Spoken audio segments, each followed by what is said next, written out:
The night they sold Eliza Hart for her father's debts, she stood in freezing rain, believing her life was over.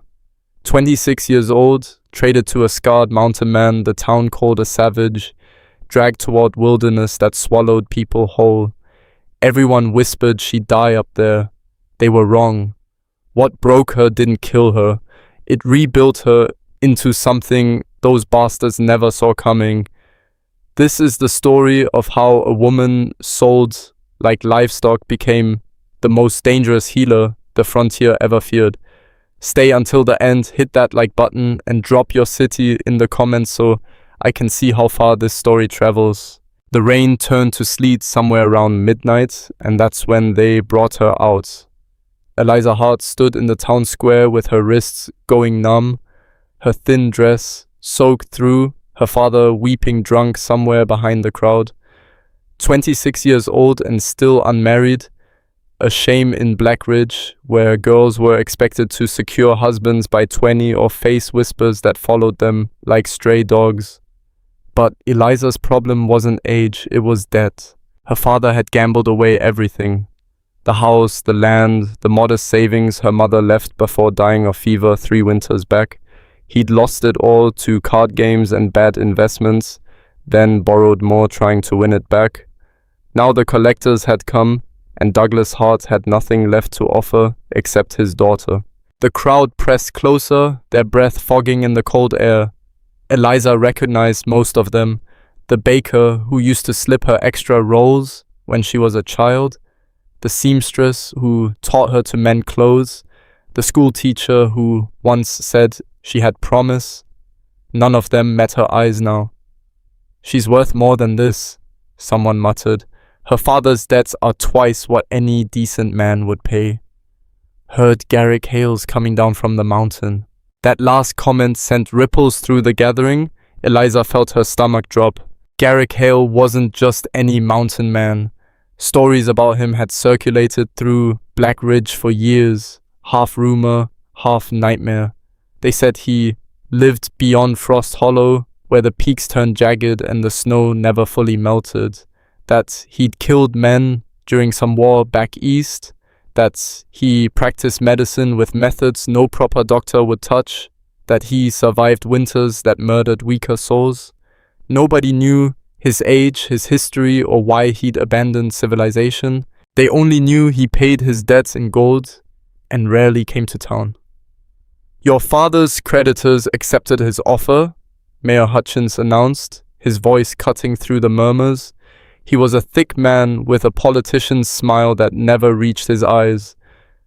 "Garrick Hale has agreed to clear all outstanding debts in exchange for—" "Don't say it like I'm cattle," Eliza interrupted. The crowd went silent. Hutchins' smile faltered. "Miss Hart, your situation is regrettable, but—" "Regrettable," Eliza laughed, sharp and bitter. "You're selling me to a stranger and calling it regrettable. Your father made choices. My father's a drunk who destroyed this family, and you're all standing here watching like this is normal." She swept her gaze across the crowd, watching them flinch. "You taught me to read, Mrs. Chen. You, Mr. Barlow, you told me I was smart enough for university. And now you're watching them trade me like I'm a horse." "Eliza, please." Her father's voice, slurred and pathetic, she didn't turn around. Couldn't. If she looked at Douglas Hart now, she'd either break down crying or start throwing punches, and neither would change what was about to happen. The sound of hooves on cobblestone silenced everyone. Garrick Hale rode in on a massive black gelding that looked like it could run through a stone wall without noticing. The horse's breath steamed in the frigid air, its coat slick with rain, but Eliza barely noticed the animal. She was staring at the man. Garrick Hale looked nothing like the monster from the stories. He wasn't grotesque or obviously violent. He was just wrong. Wrong in a way that made your instincts scream danger before your brain could catch up. Tall, broad-shouldered, moving with the kind of economy that came from surviving places where wasted motion meant death. His face was weathered, carved hard by wind and cold, with a scar running from his left temple down to his jaw, pale against tanned skin, but it was his eyes that stopped her breath. Dark, flat, measuring. The eyes of someone who'd seen terrible things and stopped being surprised by them. He dismounted without a word, his boots hitting the ground with barely a sound despite his size. Mayor Hutchins rushed forward, hand extended. "Mr. Hale, we appreciate your..." Garrick walked past him like he didn't exist. He stopped 3 feet from Eliza and studied her with the same expression someone might use examining a horse before purchase.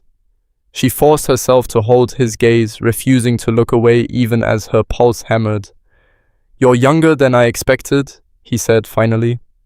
His voice was rough, like he didn't use it often. "You're exactly what I expected," Eliza shot back. Something flickered in those flat eyes. Not quite amusement, but close. "Can you ride?" The question caught her off guard. "What? A horse? Can you ride one without falling off?" Yes, I can ride." "Good. We leave now." "Now?" Mayor Hutchins sputtered. "Mr. Hale, there are documents to sign, arrangements to..." Garrick pulled a leather pouch from his coat and tossed it to the mayor. It landed with a heavy clink of gold coins. "That covers Hart's debts and your processing fees. We're done." He turned back to Eliza. "You have anything you need to collect?" She thought of the tiny room above the bakery where she'd been living since creditors seized her family home. The few dresses, the books, her mother's silver brush. Nothing that mattered anymore. "No." "Then get on the horse." The crowd stirred, uncertain. Douglas Hart pushed forward, tears streaming down his face. "Eliza, sweetheart, I'm sorry. I never meant..." "Don't." Her voice came out colder than she intended. "Don't apologize. Don't explain. Just don't. Please, you have to understand. I understand perfectly." She looked at him, directly, for the first time that night. "You chose cards over your daughter. That's all I need to know." His face crumpled, but she was already turning away. Garrick offered no help mounting the horse. She managed it herself, awkward in her wet dress, shivering violently now that shock was wearing off. He swung up behind her in one smooth motion, gathering the reins. "Wait," Mayor Hutchins started. Garrick didn't wait. He turned the horse and they were moving, the crowd parting, the town square falling behind. Eliza caught one last glimpse of her father on his knees in the sleet, and then they rounded a corner and Black Ridge disappeared. They rode in silence. The mountain trail started gentle, a wide path used by logging crews and miners heading to the northern settlements. But after an hour, it began to narrow, winding upward into darkness. The rain turned back to snow. Eliza's dress was frozen stiff, her teeth chattering so hard she bit her tongue. Garrick said nothing, just kept the horse moving steadily forward. "Am I allowed to speak?" she asked finally, her voice tight with cold and anger. "You can do whatever you want. Really, 'cause it feels like I just got sold, so my choices seem pretty limited. You weren't sold, your father's debts were cleared in exchange for you coming to the mountain. There's a difference." "That's the same thing." "No, it's not." She twisted to look at him, difficult, with his arms on either side of her, holding the reins. "Then what exactly did you pay for?" "A chance." "A chance at what?" "Depends on you." The answer made no sense, but before she could push further, the horse stumbled slightly on loose shale. Garrick's arms tightened around her reflexively, steadying them both, and she realized just how strong he was. Not bulky, but dense with muscle earned through hard living.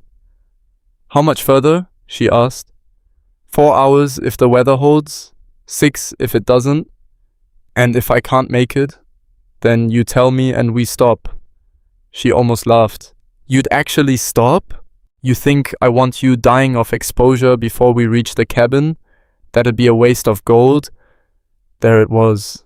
The truth, under the reasonable words, she was property, after all, just expensive property he wanted to preserve. They climbed higher. The trail became treacherous, narrow ledges, with sheer drops on one side, loose rock that shifted under the horse's hooves. Eliza stopped shivering around hour 3, which she knew was bad. Her mother had warned her about that before she died. When you stop shivering, you're close to freezing to death. Stay awake, Garrick said quietly. I'm awake. No, you're drifting. I can feel it. Talk to me. About what? Anything. Where'd you learn to ride? My uncle had horses before he died. The words came slowly, her thoughts sluggish. He taught me when I was 12. What happened to him? Logging accident. Tree fell wrong. Your mother? Fever? 3 years ago? Siblings? Brother? Victor? He left for the Eastern Territories when I was 16. Haven't seen him since. She paused, fighting to focus. He was smart. Got out before father destroyed everything. You could have left too. I thought about it, but mother was still alive then and she needed help. And then she died and father, he fell apart. I kept thinking he'd get better, that the gambling would stop. She laughed weakly. Stupid. Not stupid. Human. The trail opened suddenly onto a wider path, and through the swirling snow, Eliza saw a small cabin tucked against the mountainside. Smoke curled from a stone chimney. Warm light glowed in the windows. They'd arrived. Garrick dismounted and reached up for her. She tried to move, couldn't. Her muscles had locked up, frozen stiff. Without a word, he lifted her down like she weighed nothing and carried her toward the cabin door. I can walk, she protested, her voice barely a whisper. No, you can't. He kicked the door open and stepped into warmth that hit her like a physical blow. The cabin was bigger than she expected. One large room with a sleeping loft above, a massive fireplace dominating one wall, shelves crammed with books and mysterious equipment. Medical equipment, she realized dimly. Surgical tools, bottles of herbs, bandages. Garrick set her in a chair near the fire and disappeared into a back room. He returned with blankets and began stripping off her frozen dress with clinical efficiency. What are you? You're hypothermic. This dress is killing you. Don't make it complicated. His hands moved quickly, professionally, removing the frozen fabric and wrapping her in dry wool blankets. Nothing inappropriate, nothing slow, just practice medical care. Why do you have all this? She asked, nodding toward the medical supplies as feeling began returning to her limbs in painful tingles. I'm a medic. I thought you were a trapper. I'm both. He moved to the fireplace, adding logs. Trappers don't need surgical tools. Then why? Because people get hurt up here. Miners, loggers, settlers who thought they could survive winter and learned otherwise. They need help, and there's nobody else. She studied him in the firelight. The scar on his face, the careful way he moved, the exhaustion in those dark eyes. You were a soldier, she said quietly. He glanced at her, surprised. What makes you say that?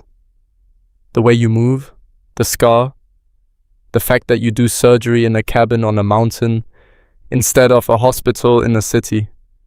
She pulled the blankets tighter. Something happened, didn't it? In the war. For a long moment, he just stared into the fire. I was a battlefield medic, army surgeon. I was good at it. Saved hundreds of men. His voice went flat. Then I found out the officers were selling medical supplies to buy whores and whiskey. Soldiers were dying because we didn't have enough morphine, enough bandages, enough clean water. I reported it, provided evidence.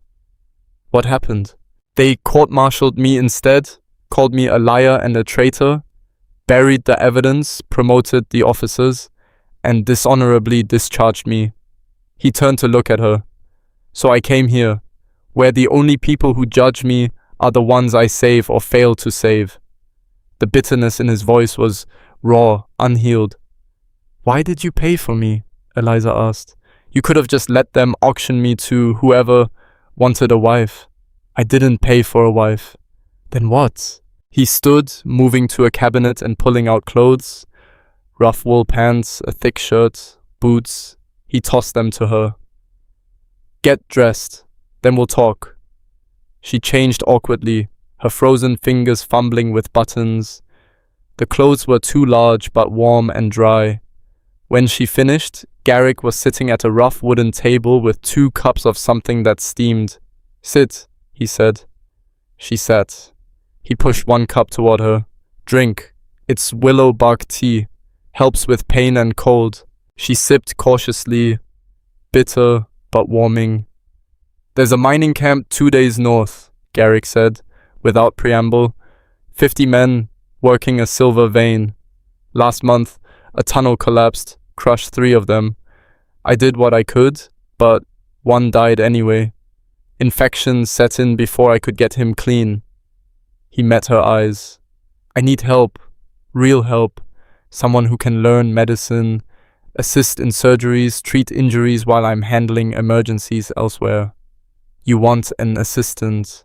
I want a partner, someone willing to learn frontier medicine and not faint at blood. And if I refuse, then you're free to leave at first light. I'll give you supplies, a horse, and enough gold to start somewhere new. No obligations. Eliza stared at him. You'd actually let me go? I told you, you weren't sold. You were offered a choice. Stay and learn something that matters, or leave and make your own way. He leaned back. But understand this, if you stay, I'm not easy. I'll work you harder than you've ever been worked. I'll expect you to handle things that'll turn your stomach. I'll push you until you either break or become something stronger. And if I break, then you weren't meant for this life. She should have been terrified, should have run the moment he offered. But sitting in that warm cabin, wearing borrowed clothes, holding tea made by a scarred stranger who'd just given her the first real choice she'd had in years. What would I learn? She asked. Everything. How to set bones, stitch wounds, identify medicinal plants, perform emergency surgery, how to survive blizzards and avalanches, how to make impossible decisions about who lives and who dies. He paused. How to be useful in a place where usefulness is the only thing that matters. I don't know anything about medicine. Neither did I when I started. You learn by doing. I might be terrible at it. You might, but you stood in that town square and told off every person who failed you. That takes spine. Spine can be trained into skill. Eliza looked around the cabin. At the medical books, the surgical tools, the maps marking mining camps and settlements. She thought about Black Ridge, about her father's tears, about spending her life as someone's wife in a town that watched her humiliation and did nothing. If I stay, she said slowly, I'm not your property, I'm not your servant, I'm your student. Agreed. And if it doesn't work out, I can leave anytime. With supplies and gold, yes. And you'll actually teach me, not just use me for grunt work. I need a partner who knows what they're doing. Teaching you serves my interests. It wasn't a pretty offer, wasn't romantic or gentle. It was practical, honest, and more respectful than anything Blackridge had given her. All right, Eliza said. I'll stay. Garrick nodded once, businesslike. We start tomorrow. Get some sleep.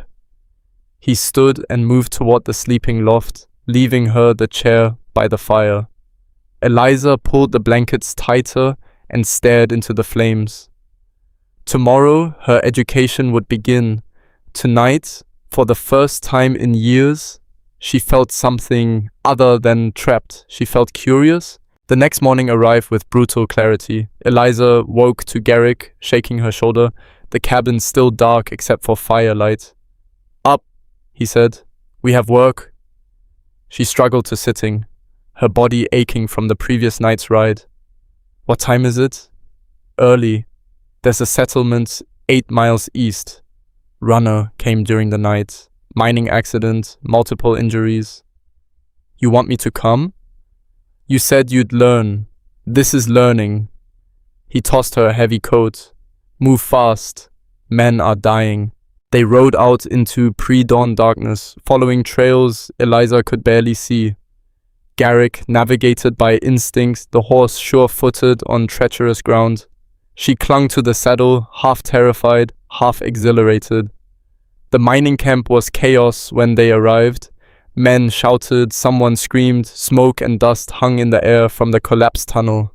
A supervisor rushed forward. Thank Christ, Hale. We got 5 trapped, pulled 3 out already. 2 are bad. Show me. They'd laid the injured in a supply shed that reeked of blood and fear. The first man had a crushed arm, bone visible through torn flesh. The second, younger, maybe 19, had been pinned across the chest and was breathing in short, desperate gasps. Garrick knelt beside the first man, examining the wound with quick, practiced movements. This one needs amputation, he said flatly. The arm's too damaged to save. The injured miner's eyes went wide with terror. No, please! You want to keep the arm and die of infection, or lose it and live? Garrick's voice wasn't cruel, just factual. Choose now. I do it, the supervisor said. Better alive than dead. Garrick turned to Eliza. Gather those supplies, the saw, the clamps, the whiskey, and the clean bandages. Move. She moved. The surgery was a nightmare. The miner screamed, despite the whiskey and leather strap between his teeth. Blood sprayed across Eliza's borrowed coat as Garrick worked with brutal efficiency, tying off blood vessels, sawing through bone, cauterizing the stump with a heated iron that filled the shed with the smell of burning flesh. Hold this, Garrick snapped, and suddenly Eliza was gripping a clamp that kept an artery from spurting blood everywhere. Her hands shook violently. Steady, he ordered. If you let go, he bleeds out. She tightened her grip, fighting nausea. It took 20 minutes. When it was over, the miner was unconscious and missing his left arm from the elbow down, but alive. Garrick moved immediately to the younger man with the crushed chest. This one won't make it, he said quietly after a brief examination. What? Eliza stared at the boy. 'Cause that's what he was, barely more than a boy. You haven't even tried. His ribs punctured both lungs. Internal bleeding, I can't stop with what I have here. He's got maybe an hour. Garrick's voice was tired. I can make him comfortable, but that's all. That's not acceptable. It's reality. Then change reality. She heard her voice rising, desperate. You're a surgeon. Do something. I can't save everyone, Eliza. He looked at her directly. The faster you learn that, the better you'll be at this work. I don't want to learn that. Too bad. It's the first lesson. He turned away, preparing morphine for the dying boy. Eliza stood there, hands still sticky with the first miner's blood, watching a teenager fight for breath he'd never catch. The boy died 37 minutes later. Garrick recorded the time in a small notebook, his expression unchanged. Then he moved to check on the third injured man, less serious, a broken leg that needed setting, but wouldn't kill him. Eliza followed numbly, helping where directed, her mind still stuck on the boy's face. They worked for 6 hours straight. By the time they finished, Eliza was covered in blood, sweat, and coal dust. Her hands had stopped shaking but felt disconnected from her body, like they belonged to someone else. Garrick accepted payments from the mine supervisor, half in gold, half in supplies, and they rode back toward the cabin in silence. Halfway home, Eliza finally spoke. Does it ever get easier, watching them die? No. Then how do you stand it? You remember the ones you save?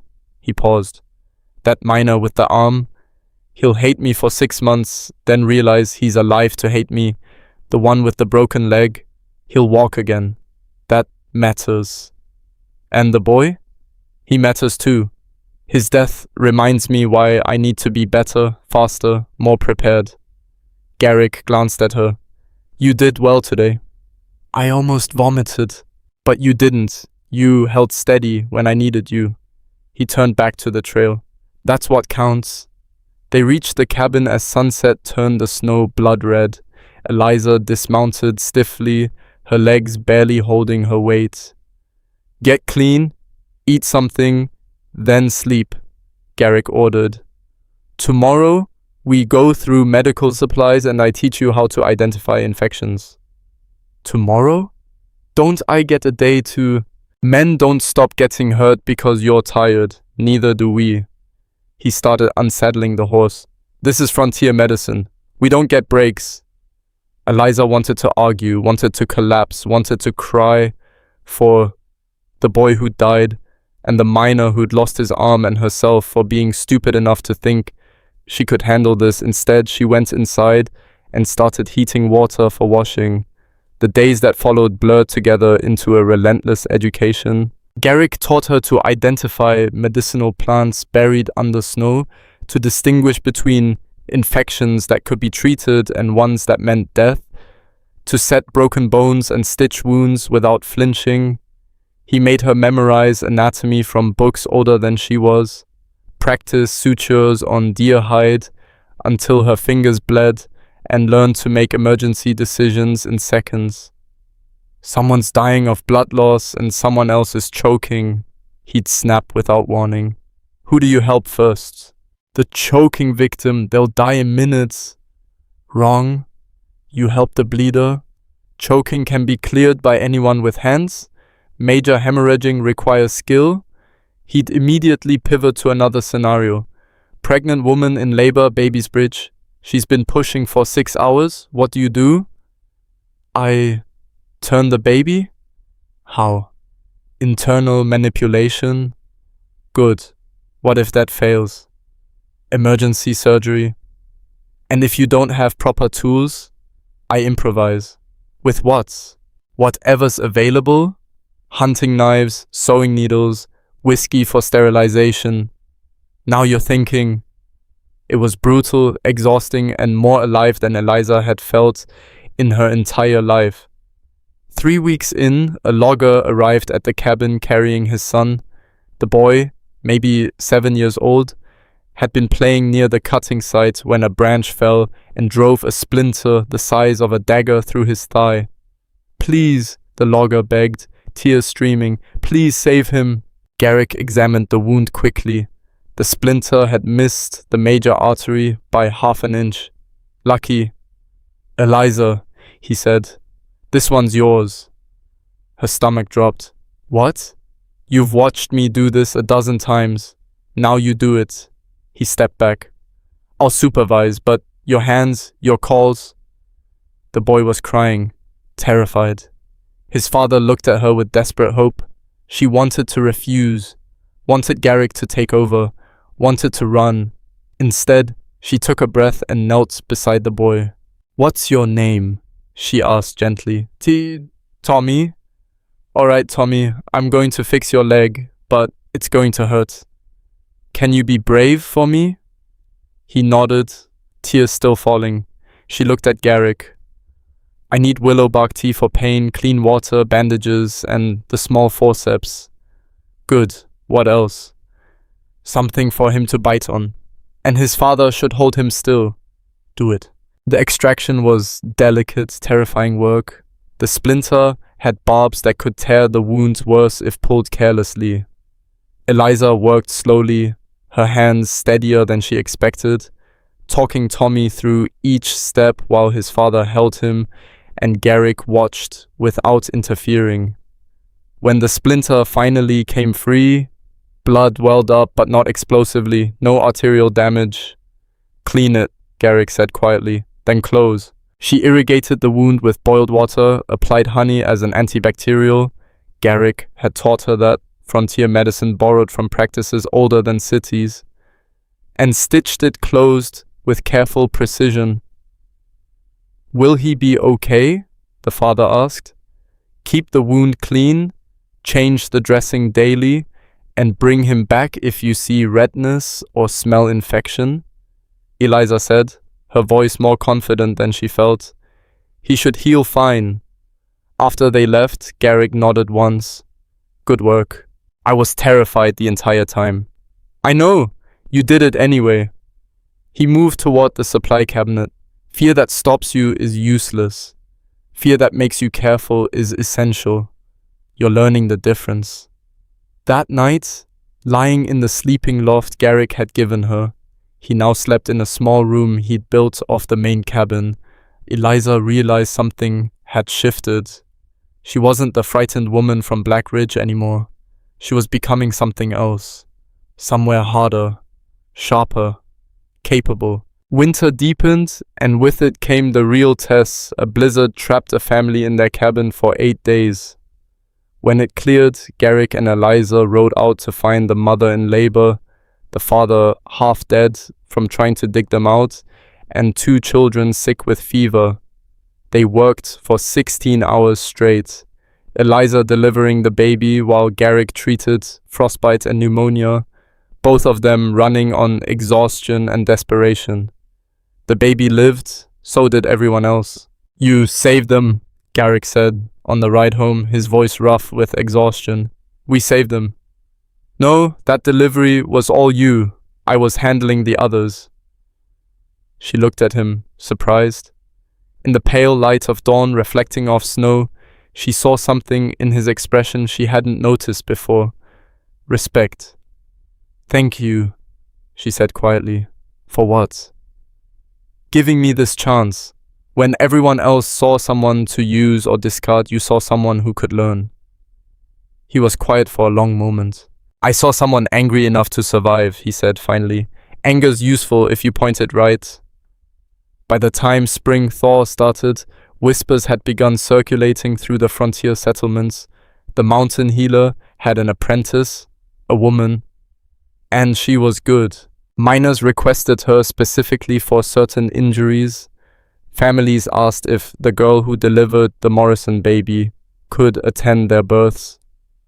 Even the skeptical loggers admitted she had steady hands and a calm voice when things went bad. They started calling her something new, not the dead girl or Hot's daughter or Hale's woman. They called her Eliza, the healer. And one morning, checking supplies after a successful surgery on a logger who'd nearly severed his hand, she realized something that stopped her breath. She was happy, not comfortable, not safe, not easy, but happy. For the first time in her life, she was exactly where she belonged.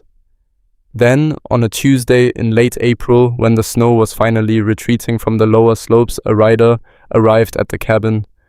Well-dressed, clean-shaven, riding an expensive horse. Eliza was outside hanging bandages to dry when she saw him. Something about the way he sat the saddle made her stomach clench with recognition. "Eliza," he called, dismounting with a broad smile. "Thank God I found you." Victor Hart, her brother. And he wasn't alone. 4 men rode behind him, all armed, all watching her with the cold assessment of hired muscle. "Victor?" She moved toward him cautiously. "What are you doing here?" "Bringing you home, sister." His smile didn't reach his eyes. "We have so much to discuss." Behind her, the cabin door opened. Garrick stepped out, and Eliza saw his entire body language shift into something dangerous. "Get inside," he said quietly to Eliza. "Garrick, now." Victor's smile widened. "So it's true. My sister's been playing frontier nurse with the mountain savage." He gestured to his men. "We're taking her home?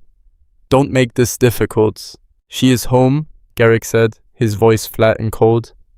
"Leave."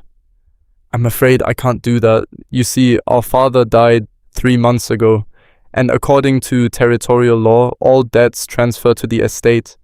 which means the agreement that brought Eliza here is void. Victor pulled out a folded document. These are court papers, quite official. Eliza felt the ground shift beneath her feet. That's not possible, she said. The debt was paid. The debt was conditionally paid based on father's life? Now that he's dead, the contract's nullified. Victor's expression turned predatory. Which means you're coming back to Black Ridge, where you belong. I've already arranged a marriage with Samuel Thornton. He's willing to overlook your frontier adventures in exchange for certain business considerations. I'm not going anywhere with you. You don't have a choice. Actually, Garrick said, stepping between them, she does. Your papers mean nothing up here. The territorial courts don't enforce contracts in Frost Hollow because they don't have jurisdiction. Then I'll drag her back by force and let the court sort it out in Black Ridge. The four armed men moved their horses closer, hands drifting toward weapons. Eliza's mind raced. Victor had always been smart, calculating. He wouldn't come here without a plan, without leverage. What do you really want? She asked. Victor's smile returned. Smart girl. Father didn't just die. He died sitting on information about a major silver deposit on what he claimed was Hart family land. Land that technically belongs to you and me now. He gestured toward the mountains. Land that includes everything around Frost Hollow, including this cabin. That's impossible. Father spent his last years gambling, yes. But he also spent them researching old territorial claims. Turns out the Harts owned this region before it was properly surveyed. I have documents proving it. He pulled out more papers, which means every mining operation, every settlement, every cabin up here is on Heartland, including yours, Hale. Garrick's expression didn't change, but Eliza saw his jaw tighten. Those claims won't hold, he said. Maybe, maybe not. But fighting them will take years and cost more than you can afford. Victor looked directly at Eliza. Come home, marry Thornton, and I'll forget about the land claims. Stay here, and I'll bury you both in legal battles until you lose everything. The trap was perfect. Vicious. Exactly the kind of thing Victor excelled at. Eliza looked at the cabin where she'd learned to save lives. At Garrick, who'd given her a chance when everyone else saw only a debt to collect. At the mountains that had broken and rebuilt her into someone stronger. Then she looked at her brother and smiled. Not the scared smile of the girl from Black Ridge, the dangerous smile of someone who'd learned to make impossible choices. No? She said simply. Victor's smile faltered. Eliza, you heard me. No, I'm not leaving. I'm not marrying anyone. And if you think you can drag me back, you're welcome to try. She stepped forward. But understand something, Victor. I'm not the sister you left behind. I've amputated limbs, delivered babies in blizzards, and watched people die in my arms. Your hired thugs don't scare me anymore. You're being irrational. I'm being free. There's a difference. For a long moment, brother and sister stared at each other. Then Victor shook his head slowly. You'll regret this. When I own everything up here, when I've evicted every miner and settler, when this place is nothing but lawyers and surveyors, you'll remember you had a chance to walk away clean. Then I'll deal with it when it comes. Victor remounted his horse, his expression cold. The papers will be filed by week's end. Enjoy your freedom while it lasts. He turned and rode away, his men following. Eliza watched them disappear down the trail, her heart hammering. He'll do it, Garrick said quietly. He'll file those claims and tie everything up legally. I know. We could lose everything. I know that too. He looked at her. Why didn't you take his offer? Because I'm not going back to being property. She met his eyes. I'd rather fight him and lose than surrender without trying. Something shifted in Garrick's expression. Respect, yes. But something else too, something that made her pulse quicken in a way that had nothing to do with fear. "Then we fight," he said. "How? We can't afford lawyers." "We don't fight with lawyers, we fight with the truth." He moved back toward the cabin. "If those land claims are real, they'll be registered in the territorial capital. We can check the records, find out what's real and what's fabricated. The capital's 3 weeks away. Then we leave tomorrow." "In spring? Through mountain passes that barely thawed? You want to wait until Victor's legal team has everything locked down?" He looked at her. "This is going to be dangerous, possibly deadly. You understand that?" Eliza thought about Black Ridge, about her father's gambling, about standing in the rain being traded like cattle. Then she thought about delivering babies and setting bones and saving lives. "I understand," she said. "Let's go prove I'm not his property anymore." Garrick nodded once, and somewhere in the mountains the real fight was just beginning. They left before dawn with supplies strapped to 2 horses and a plan that was more desperation than strategy. The territorial capital sat 3 weeks away through mountain passes that killed travelers even in good weather. And spring thaw made everything worse. Snow that looked solid could give way to hidden crevasses, streams became torrents overnight, and avalanches waited for the slightest disturbance to bury anything in their path. Eliza checked her saddle straps for the 3rd time, her hands moving with the confidence she'd earned over months of frontier living. She wasn't the woman who'd arrived shivering and helpless last fall. That version of herself felt like someone else's memory. "You're quiet," Garrick said, leading his gelding from the small barn behind the cabin. "Thinking about what we're riding into. Second thoughts?" "No, just first thoughts about dying in an avalanche." She swung into the saddle with practiced ease. "How many times have you made this trip?" "4 times. Lost a horse once, nearly lost myself twice." "That's encouraging." "Wasn't trying to encourage you, just being honest." He mounted and turned his horse toward the trail. "Stay close, watch for my signals, and if I tell you to run, you run. Don't argue, don't hesitate." They rode into darkness that slowly gave way to gray dawn. The trail descended initially, following a route that skirted the worst of the peaks, but Eliza knew that wouldn't last. Eventually, they'd have to cross Widow's Spine, a pass so narrow and treacherous that miners paid guides triple rates to navigate it. The first 3 days passed without incident. They traveled hard, stopping only to rest the horses and grab a few hours of sleep. Garrick remained focused, constantly scanning the terrain, reading signs in the snow and rock that Eliza was only beginning to understand. On the 4th day, they met other travelers. A small wagon train had stopped at a wider section of trail. 3 families heading to new homesteads in the Eastern Territories. The men looked exhausted, the women hollow-eyed, the children too quiet. One wagon had a broken axle. "Keep moving," Garrick said quietly to Eliza. "Not our problem." But she'd already seen the woman sitting beside the broken wagon, heavily pregnant and pale with pain. "Stop," Eliza said, dismounting. "Eliza!" "I said stop." She walked toward the pregnant woman, ignoring Garrick's muttered curse behind her. The woman's husband, young, maybe 25, with a farmer's build, stepped protectively in front of his wife. "We don't want trouble," he said. "Neither do I, but your wife's in labor and you're stuck on a mountain trail with a broken wagon."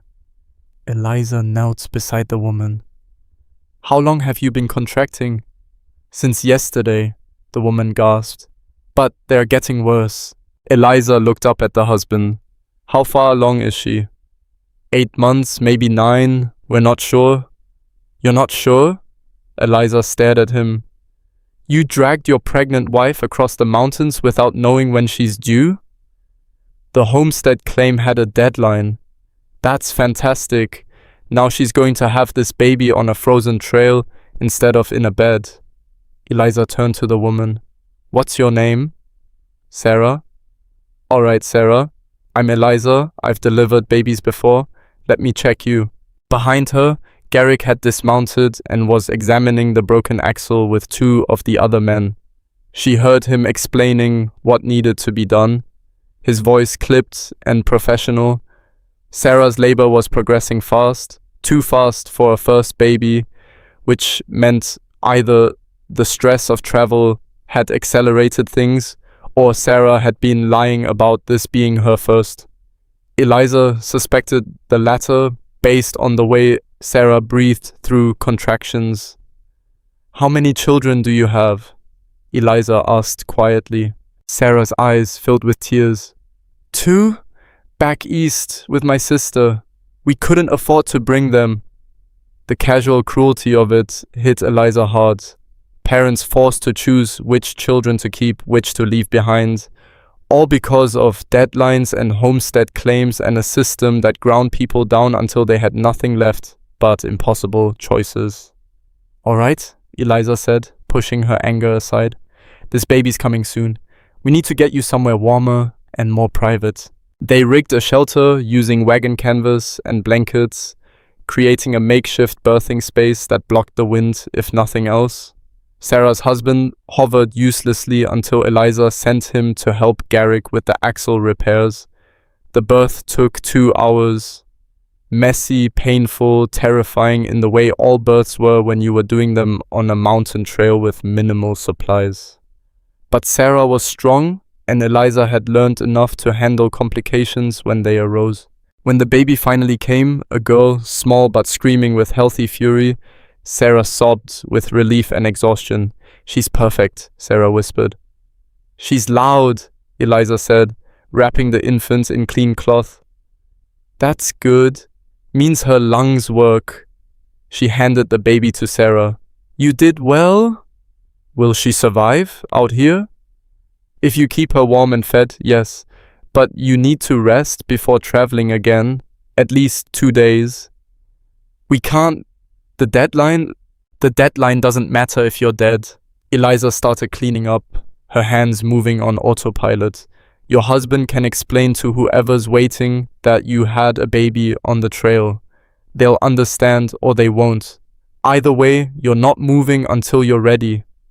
Outside the shelter, Garrick had somehow repaired the axle using spare wood and rope in a configuration that looked impossible but apparently held. The wagon train leader, a grizzled man named Peterson, was thanking him profusely. "We'd have been stranded for weeks," Peterson said. "How much do we owe you?" "Nothing. Just get these people to safety." Garrick glanced at Eliza emerging from the shelter. "How's the mother?" "Alive? Baby too? They need rest." Peterson's face fell. "We can't stop. The homestead office can wait," Eliza said flatly. "That woman just gave birth. She travels too soon and she'll hemorrhage and die. And then you'll be burying her and her newborn on this trail. Is that what you want?" Peterson looked at the other families, then back at the shelter. Finally, he sighed. 2 days, then we move whether she's ready or not." "Fair enough." They made camp with the wagon train that night. Eliza checked on Sarah every few hours, monitoring for bleeding and infection. The baby nursed well, which was a good sign. Sarah's husband sat beside his wife, looking shell-shocked and grateful. "Thank you," he said to Eliza during one check, "for stopping, for helping. It's what I do. Still, most people would have kept riding." Eliza thought about the person she'd been in Black Ridge, the one who'd watched injustice happen and done nothing because she was too scared, too trapped, too convinced she was powerless. "Most people are wrong," she said. Garrick found her later, sitting by the campfire while the family slept. "We lost half a day," he said. Not quite accusatory, but close. "I know. We're on a schedule." "I know that too." "Then why?" "Because she needed help and I could provide it. That's the whole reason I learned this, isn't it? To help people?" She looked at him directly. "Or did you just train me to be useful to you specifically?" He was quiet for a long moment, firelight catching the scar on his face. "No," he said finally. "You're right. We don't have time to waste if we're going to beat Victor to the capital. Then we'll ride harder tomorrow. But I'm not going to ignore people dying just to meet a deadline." Something that might have been a smile touched his expression. "You've gotten stubborn. I learned from an expert." They left the wagon train at first light, with Sarah recovering well and Peterson looking grudgingly grateful. The trail ahead grew worse, narrower, steeper, with stretches where ice still clung to rock faces in sheets that could break free without warning. Garrick pushed them hard, making up for lost time. They rode 14 hours that day, stopped for 4 hours of sleep, then rode 12 more. Eliza's body ached from the saddle, her eyes gritty with exhaustion, but she kept pace without complaint. On the 8th day, they reached Widow's Spine. The pass cut through 2 peaks like a knife wound, so narrow in places that horses had to walk single file with cliffs dropping away on both sides. The wind howled through the gap with enough force to knock a person off their feet. Below, hundreds of feet down, Eliza could see the wreckage of wagons and sleds that hadn't made it. "We go slow," Garrick said, his voice barely audible over the wind. "Watch where I step. If the horse balks, trust its instincts. And if we fall, we die. Try not to fall." They entered the pass. The first section wasn't terrible, narrow but manageable with enough room to dismount and lead the horses when the path became too treacherous to ride. But halfway through, the trail narrowed to barely 3 feet wide with ice coating the rock. Eliza's horse stopped, ears flattened, refusing to move forward. "What's wrong?" she called to Garrick ahead. He turned, saw the problem, and carefully worked his way back to her. "The ice is too thick here, horse can't get traction." "So what do we do?" "We clear it." He pulled a small hatchet from his pack. "Hold the reins tight. If she panics, let her go.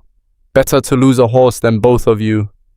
He moved past Eliza's horse, impossibly balanced on the narrow ledge, and began chipping at the ice. Each swing sent fragments spinning into the void below. The wind gusted harder, strong enough that Garrick had to brace himself against the rock face. Then Eliza heard it. A deep crack, like breaking bone amplified 1,000 times. "Avalanche!" Garrick shouted. The sound grew louder, a roar that drowned out thought. Eliza looked up and saw the entire mountainside above them moving, snow and ice breaking free in a wave that would bury the pass in seconds. "Move!" Garrick grabbed her horse's reins and pulled, dragging the animal forward over ice it had refused moments before. The horse screamed, but moved, hooves scrabbling for purchase. Behind them, the avalanche hit the pass with the force of a collapsing building. Snow and debris exploded through the gap, the pressure wave alone nearly knocking them off the ledge. Eliza's horse reared, panicked, and for a horrible moment she was dangling over nothing, one foot in the stirrup, the other kicking empty air. Garrick's hand locked around her wrist. "I've got you!" He pulled, muscles straining, and Eliza swung back onto the ledge. Her horse bolted forward, away from the avalanche, and she went with it, trusting the animal's panic to find safer ground. They burst out of the narrow section into a wider area just as the avalanche's tail end swept through behind them, filling the pass they'd just crossed with tons of snow and ice. Eliza's horse finally stopped, sides heaving. She slid from the saddle and immediately vomited from the adrenaline and terror. Garrick's gelding appeared a moment later, the big horse calmer but still wild-eyed. Garrick dismounted and checked both animals methodically, looking for injuries. "You all right?" he asked Eliza without looking at her. "Define all right." "Can you ride?" "Yes." "Then we keep moving. That avalanche blocked the pass behind us. We can't go back even if we wanted to." She wiped her mouth, hands shaking. "How much further to the capital?" 10 days if we're lucky, 12 if we're not." They were committed now. Forward was the only option. The next week tested them in ways the avalanche hadn't. They ran low on food when a cache Garrick had relied on turned out to have been raided by animals. A spring storm dropped 3 feet of wet snow that made travel nearly impossible. Eliza's horse went lame and they had to redistribute supplies between them and Garrick's gelding, walking more than they rode. Through it all, something shifted between them. Not romance, they were too exhausted, too focused on survival for anything that soft. But partnership, real partnership, where each trusted the other to handle their part without question. When Eliza's hands grew too cold to function, Garrick warmed them between his own without comment. When he twisted his ankle crossing a stream, she wrapped it and took lead position without asking. They talked during the long hours of walking, conversations that ranged from medical techniques to childhood memories to the future they were fighting for. "What will you do if we win?" Eliza asked one night, huddled around a tiny fire that barely held back the cold. "Keep running the clinic, train more people if anyone's willing to learn." He poked at the fire. "What about you?" "I want to expand it, not just one cabin, but multiple stations across the frontier. Places where people can get help without traveling 3 days to find a doctor." "That would take money." "Then I'll find money. There has to be wealthy people who care about frontier settlements." "There aren't. Then I'll make them care." She pulled her blanket tighter. "You think it's impossible?" "I think most impossible things are just things nobody's tried hard enough to do." On the 14th day, they crested a rise and saw the territorial capital spread below them. A real city with brick buildings, paved streets, gas lamps, and enough people to make Black Ridge look like a ghost town. Eliza stared at it, suddenly aware of how she must look. Filthy, exhausted, wearing clothes that hadn't been properly washed in weeks. Not exactly impressive for a court appearance. "We need to clean up before we file anything," she said. "We need to file before Victor's lawyers bury us," Garrick countered. "Clean doesn't matter if we're too late." They rode into the city, drawing stares from well-dressed pedestrians who looked at them like they were wild animals that had wandered in from the mountains, which Eliza supposed they were. The Territorial Records Office was an imposing stone building near the city center. They tied their horse outside and walked in, tracking mud and snow across polished floors. A clerk looked up from his desk, his expression shifting from bored to horrified. "Can I help you?" he asked, clearly hoping the answer was no. "We need to check land ownership records for the Frost Hollow region," Garrick said. "That requires proper identification and—" "Here." Garrick slapped documents on the desk. "My deed to the cabin, registered 10 years ago. We need to verify it against any competing claims filed recently." The clerk examined the papers with increasing reluctance. "This will take time to research." "How much time?" "Days, possibly weeks." "We don't have weeks." "I'm sorry, but the process—" "What if we pay for expedited service?" Eliza interrupted. The clerk's eyes sharpened with interest. "That would require a fee." "How much?" $50. It was an outrageous amount, clearly inflated because they looked desperate. Garrick started to argue, but Eliza pulled out a small pouch, part of the gold she'd saved from her share of the clinic's earnings. $50. Now start researching." The clerk counted the coins, then grudgingly stood. "Wait here." He disappeared into back rooms filled with filing cabinets and dusty ledgers. They waited for 2 hours, drawing increasingly suspicious looks from other clerks and visitors who clearly didn't appreciate frontier trash contaminating their civilized space. Finally, the clerk returned, carrying multiple documents. "There are 3 claims on the Frost Hollow region," he announced. "The first is yours, Mr. Hale, registered in 1863.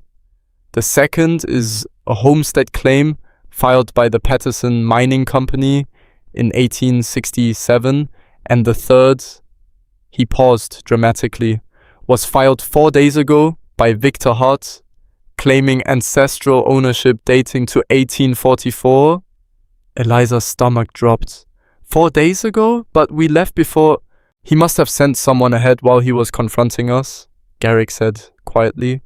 Bought himself time to file first. The Hart claim supersedes both earlier claims if the documentation proves valid, the clerk continued. However, challenges can be filed with the territorial court. That process typically takes 6 to 8 months. We don't have 6 months, Eliza said. Then you'll need to prove the Hart claim is fraudulent quickly. The clerk slid the documents across the desk. Court hearing is scheduled for next week. If you have evidence to present, bring it then. They left the records office with copies of all 3 claims and a week to find proof that Victor was lying.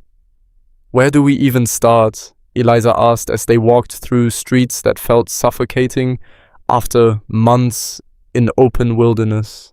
Victor said, your father researched old territorial claims. That research had to come from somewhere. Maps, deeds, survey records. Garrick thought for a moment. We need to find whoever your father consulted. Lawyers, historians, surveyors. Someone kept records. And if they're working for Victor now, then we convince them otherwise. They spent 3 days tracking down leads. Douglas Hart had been in the capital twice in the last 5 years of his life, both times meeting with a surveyor named Malcolm Griffith, who specialized in historical land claims. Griffith's office was a cramped room above a print shop, filled with maps and documents that turned the space into a fire hazard. Griffith himself was a small, nervous man who looked ready to bolt the moment they entered. I can't help you, he said immediately. I'm already working with Mr. Victor Hart on his claim. We're not asking you to betray a client, Eliza said carefully. We just want to know if my father's research was legitimate. I can't discuss. My father's dead. Victor's using whatever research he did to steal land from people who've lived there for decades. She stepped closer. You helped my father? Did he ever mention why he was researching those claims? Griffith hesitated, conflict clear on his face. He said he wanted to make things right, that he'd destroyed his family and needed to leave them something valuable. The surveyor pulled off his spectacles and cleaned them nervously. I showed him old Spanish land grants from before the territory was properly organized. There was a grant to someone named Eduardo Hart in 1844, covering a large area that included what's now Frost Hollow. Was it legitimate? Garrick asked. The grant existed. Whether Eduardo Hart was actually your ancestor, I couldn't prove. Your father seemed satisfied that he was. And Victor, what did you tell him? The same thing. He had the grant authenticated by historians, got legal documents drawn up claiming inheritance. Griffith put his spectacles back on. It's a strong claim if the genealogy holds up. What if it doesn't? Eliza pressed. What if Eduardo Hart had no connection to our family? Then the whole claim collapses, but proving that requires access to church records, immigration documents, family histories. That takes months. We have days. Griffith spread his hands helplessly. Then I don't know how to help you. They left the surveyor's office with more questions than answers. Victor's claim rested on genealogy, on proving that Eduardo Hart was their ancestor. But Douglas Hart had been a drunk and a gambler, not a meticulous researcher. If he'd been wrong about the family connection, the entire claim was fraud. We need church records, Eliza said. Birth certificates, marriage records, anything that traces Hart family history. In 3 days before the hearing, Garrick shook his head. Even if we find something, Victor probably has documents supporting his version. Then we make him prove it's real. In court, under oath, where lying has consequences, They spent the remaining days preparing. Eliza visited the city's central library and found old census records, immigration lists, even newspaper announcements from the 1840s. She built a timeline of Hart family presence in the territory, patchy and incomplete, but better than nothing. Garrick tracked down miners and settlers who'd lived in Frost Hollow for decades, convincing 3 of them to testify about how long the land had been considered open territory. The night before the hearing, they sat in a cheap boarding house room, reviewing everything they'd gathered. "It's not enough," Garrick said bluntly. "Victor will have lawyers, authenticated documents, expert witnesses. We have some library research and miners who'll swear the land was empty when they arrived. Then we make it enough." Eliza looked at the scattered papers, the incomplete evidence, the desperate gamble they were taking. "Victor thinks I'm still the scared girl from Blackridge, that I'll fold when he applies pressure. He's wrong. And if we lose, then we lose, but at least we'll have fought." The territorial courthouse was packed the next morning. Word had spread about the Heartland claim. It involved enough territory that dozens of mining operations and settlements would be affected by the outcome. Miners, loggers, homesteaders all crowded into the gallery to watch. Victor sat at the plaintiff's table with 2 expensive lawyers, looking confident and relaxed. When Eliza and Garrick entered, his smile widened. "Little sister," he called across the room. "You look tired. Rough trip?" "We made it," Eliza said flatly. "That's what counts." Judge Morrison was a severe woman in her 60s who'd reportedly been one of the first female judges in the territory. She studied both parties with sharp eyes that missed nothing. "This is a property claim hearing regarding land in the Frost Hollow region," she announced. "Mr. Hart, you're claiming ancestral ownership based on an 1844 Spanish land grant?" Victor's lead lawyer stood. "Yes, Your Honor. We have extensive documentation proving my client's lineage to Eduardo Hart, the original grantee. And you, Mr. Hale, dispute this claim?" Garrick stood, looking uncomfortable in the formal setting but determined. "I dispute its validity, yes. My deed was legally registered 10 years ago when the land was open territory. Hart's claim conveniently appeared after his sister began living on the property." "Miss Hart is the plaintiff's sister?" Judge Morrison looked at Eliza with renewed interest. "I am," Eliza confirmed, "but I'm not here representing my brother. I'm here because his claim is fraudulent." Victor's smile vanished. "That's slander. Let her speak," the judge ordered. Eliza stood, her heart hammering, but her voice steady. "My father, Douglas Hart, was a gambling addict who destroyed our family financially. In his final years, he researched old land claims, hoping to find something valuable to leave behind. He found records of Eduardo Hart and convinced himself we were related, but he never proved it. Victor's using father's desperate research to steal land from people who've lived there legally for decades."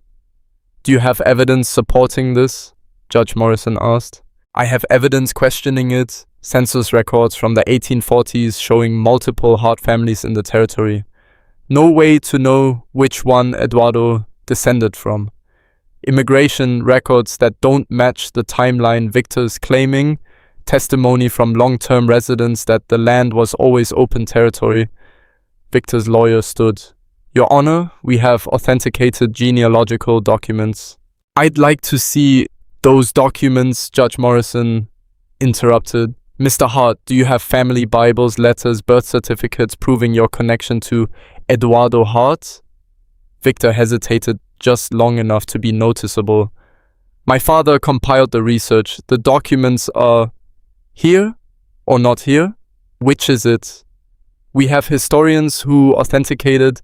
"I didn't ask about historians. I asked about primary sources. Do you have them?" The courtroom went silent. "Your Honor," Victor's lawyer said smoothly, "genealogical research relies on expert interpretation of fragmentary records. We have affidavits from 3 professional historians confirming, "Show me one document with Eduardo Hart's name and Victor Hart's name connected by verifiable family records," the judge demanded.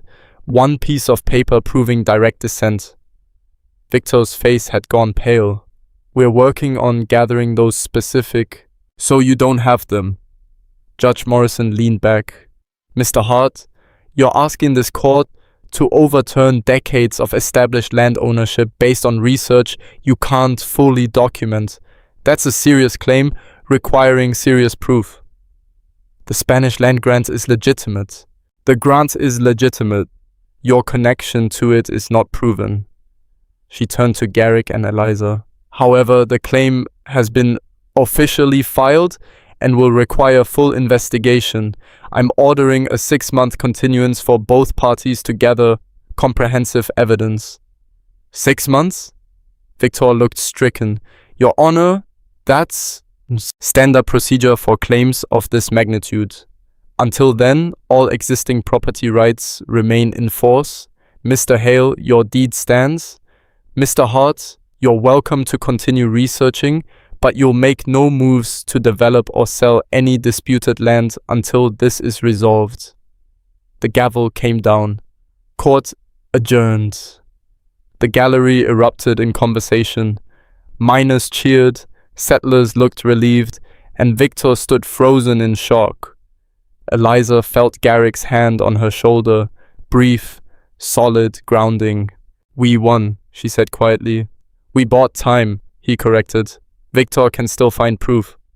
Then we'll fight him again in 6 months." They pushed through the crowd towards the exit. Victor appeared in front of them, his face twisted with rage. "This isn't over," he hissed.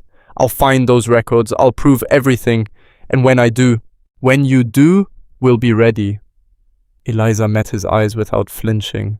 "I'm not afraid of you anymore, Victor. You can't threaten me, you can't buy me, and you sure as hell can't control me. So take your 6 months and your lawyers and your fraudulent research and do your worst." For the first time in her life, she watched her brother back down. They left the courthouse into afternoon sunlight that felt like freedom. The city pressed around them, loud, crowded, overwhelming after months in the mountains, but Eliza barely noticed. "We should head back soon," Garrick said. "People will need the clinic." "I know." She looked at him, this scarred stranger who'd given her a chance when everyone else saw only property to trade. "Thank you for fighting with me. You did most of the fighting. We did it together." Something passed between them then. Acknowledgement, respect, something deeper that neither was ready to name yet. "Come on," Garrick said. "Long ride home." They bought supplies, retrieved their horse, and left the capital behind. The mountains rose ahead, snow-capped and dangerous, and more welcoming than any city could ever be. Eliza Hart was riding back to the wilderness that had rebuilt her, and she'd never felt more free. The journey back took longer than the trip out. Word had spread through the frontier settlements about the court victory, and everywhere they stopped, people wanted to talk. Miners offered them free meals, homesteaders thanked them for protecting their land claims, and more than one settlement asked if Eliza would consider staying to help with medical emergencies. "You're famous now," Garrick said on the 8th day as they climbed back into familiar mountain territory. "I'm infamous, there's a difference. Not up here. These people see you as someone who fought the system and won. We didn't win, we got a continuance. Same thing to people who usually lose everything." They crested the final ridge and saw the cabin below, smoke rising from the chimney. Someone had been maintaining it while they were gone. Probably Thomas Morrison, the logger who'd brought his son with the splinter injury months ago. The frontier took care of its own. But as they rode closer, Eliza noticed something else. 3 horses tied outside the cabin. Visitors. Garrick's hand moved to the rifle strapped to his saddle. "Stay behind me." They approached cautiously, but the door opened before they reached it, and a young woman stepped out.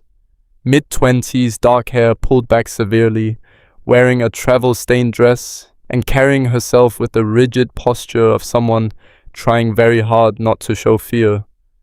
"Mr. Hale?" she asked. "And Miss Hart?" "Depends who's asking," Garrick said. "My name is Lydia Quinn. I'm a medical student, was a medical student." She corrected herself quickly. "I was expelled from the Eastern Medical College 3 months ago."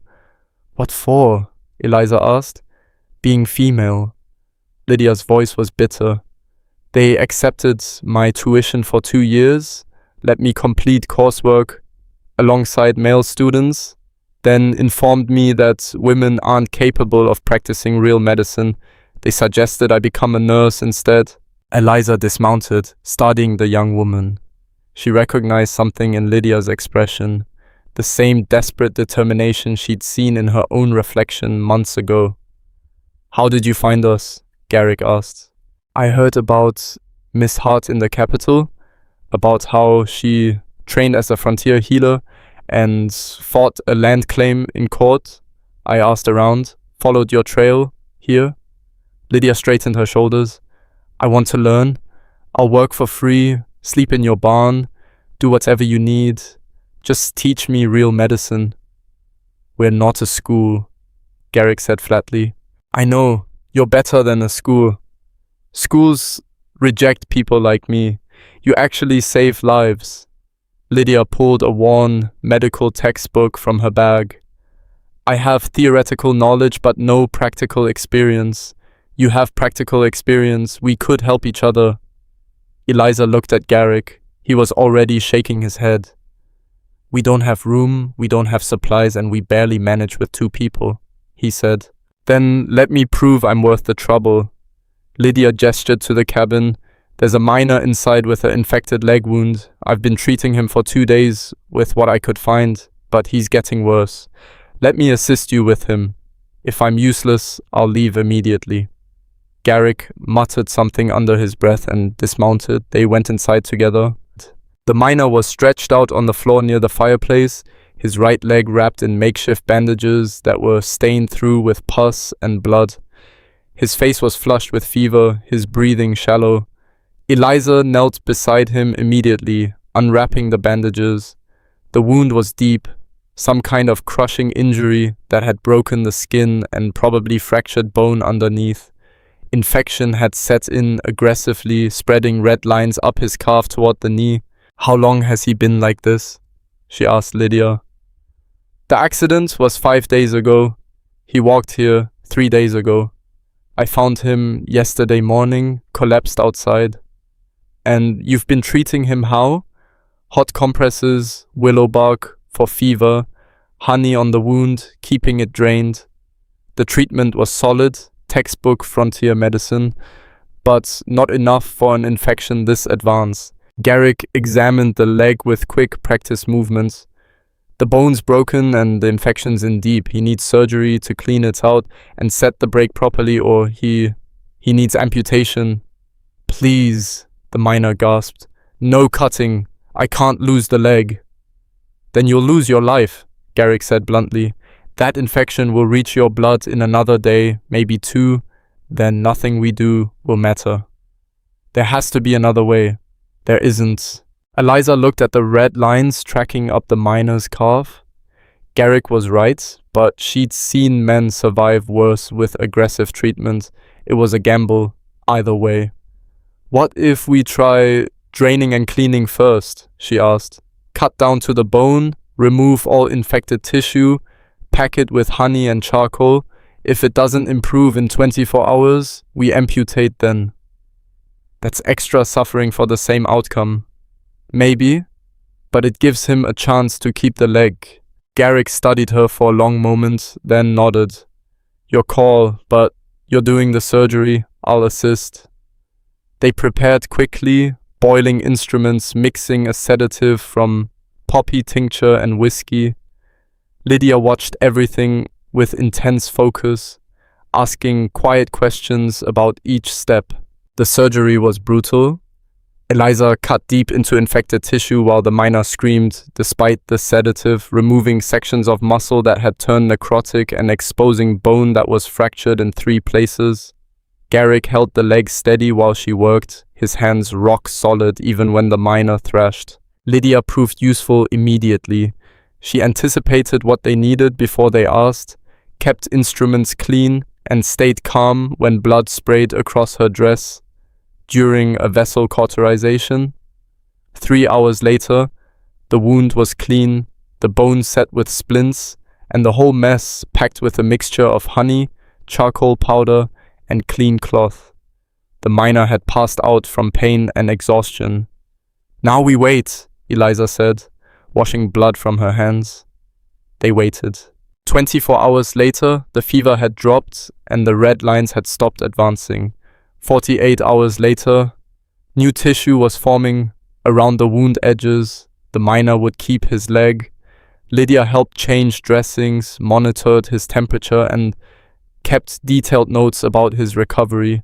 She asked endless questions about everything: why honey worked as an antibacterial, how to identify blood poisoning stages, what signs indicated bone healing versus infection spreading. "She's competent," Garrick admitted on the 3rd day, watching Lydia check the miner's pulse with practice efficiency.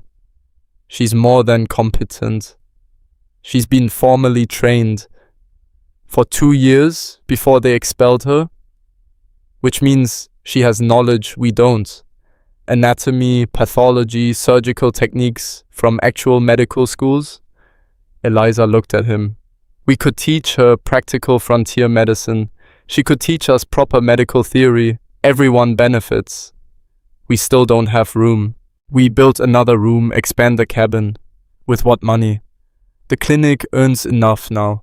And if we're training someone, we can take more cases, help more people, earn more." Garrick was quiet for a moment, staring at the fire. "You're talking about making this permanent, a real medical practice, not just emergency care when people show up dying." "Why not? You said yourself there's no one else doing this work up here. We could be the first real frontier medical station in the territory. And when Victor comes back with his land claim, we fight him again. But in the meantime, we help people. That's what we're here for, isn't it?" The next morning, Garrick told Lydia she could stay. 6-month trial, he said gruffly. "You work hard, learn fast, and pull your weight. If you can't handle it, you leave voluntarily." Lydia's face lit up with relief and determination. "Thank you. You won't regret this." "I already regret it. Don't make it worse." They started expanding the cabin immediately. Thomas Morrison heard about the construction and arrived with 3 other loggers, all of them willing to work in exchange for medical care when they needed it. Within 2 weeks, they'd added a separate treatment room with proper surgical space and a small living quarters for Lydia. The work was hard, but it felt right. Eliza taught Lydia how to identify medicinal plants, treat frostbite, handle emergency childbirth, and make decisions when there were no good options. Lydia taught them anatomy from her textbooks, proper surgical techniques, and infection control methods that went beyond frontier improvisation. Word spread faster than Eliza expected. By summer's end, they were treating 30 to 40 patients a month. Miners with crushed limbs, loggers with axe wounds, families with sick children, women with difficult pregnancies. The tiny cabin operation was becoming something larger, something that looked almost like a real medical practice. Then the avalanche happened. It started with unusual weather, warm days followed by freezing nights that created unstable snow conditions in the high peaks. The mining settlement at Silver Creek sat in a valley directly beneath those peaks. 50 men working claims that produced just enough silver to keep them hoping for a big strike. The avalanche hit at dawn on a Tuesday in early October. A runner reached the cabin 4 hours later, half dead from riding hard through mountain trails, barely able to gasp out the message. "Silver Creek, buried, everyone. Please, Garrick was already moving, packing surgical supplies and emergency equipment. Eliza and Lydia worked with practice coordination, gathering everything they might need for mass casualties, bandages, instruments, splints, medicine. They rode out within 20 minutes. The scene at Silver Creek was worse than anything Eliza had imagined. The entire settlement had been buried under tons of snow and broken rock. Men dug frantically with shovels and bare hands, pulling out bodies, some alive, most not. Women screamed for missing husbands. Children cried in confusion and terror.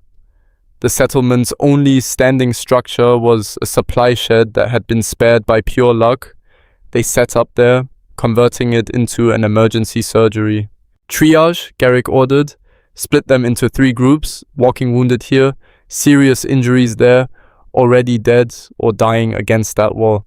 Don't waste time on the 3rd group. It was brutal calculus but necessary. Eliza took 1 section, Lydia another, Garrick the 3rd. They moved through chaos, making snap decisions about who could be saved and who couldn't. A young man with a crushed chest, dying, moved to the wall. A woman with a broken arm and lacerations, walking wounded, would survive. A child pulled from the snow, unconscious but breathing, serious injuries, priority treatment. They worked in shifts, 1 person doing surgery while the other 2 handled intake and stabilization. Eliza amputated a miner's leg that had been crushed beyond repair, her hands steady despite exhaustion. Lydia set compound fractures and stitched deep lacerations with surprising speed. Garrick handled the worst cases, collapsed lungs, internal bleeding, injuries that required split-second decisions and perfect execution. Some died anyway. A woman hemorrhaged during emergency surgery. Despite everything they tried, a minor skull fracture proved too severe. A child stopped breathing while waiting for treatment. Each death hit Eliza like a physical blow, but she couldn't stop to mourn. There were too many others who still needed help. They worked for 18 hours straight. When it was finally over, 23 people had died in the avalanche or from their injuries.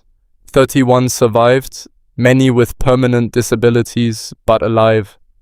Eliza sat outside the supply shed in the aftermath, covered in blood and snowmelt, too exhausted to move.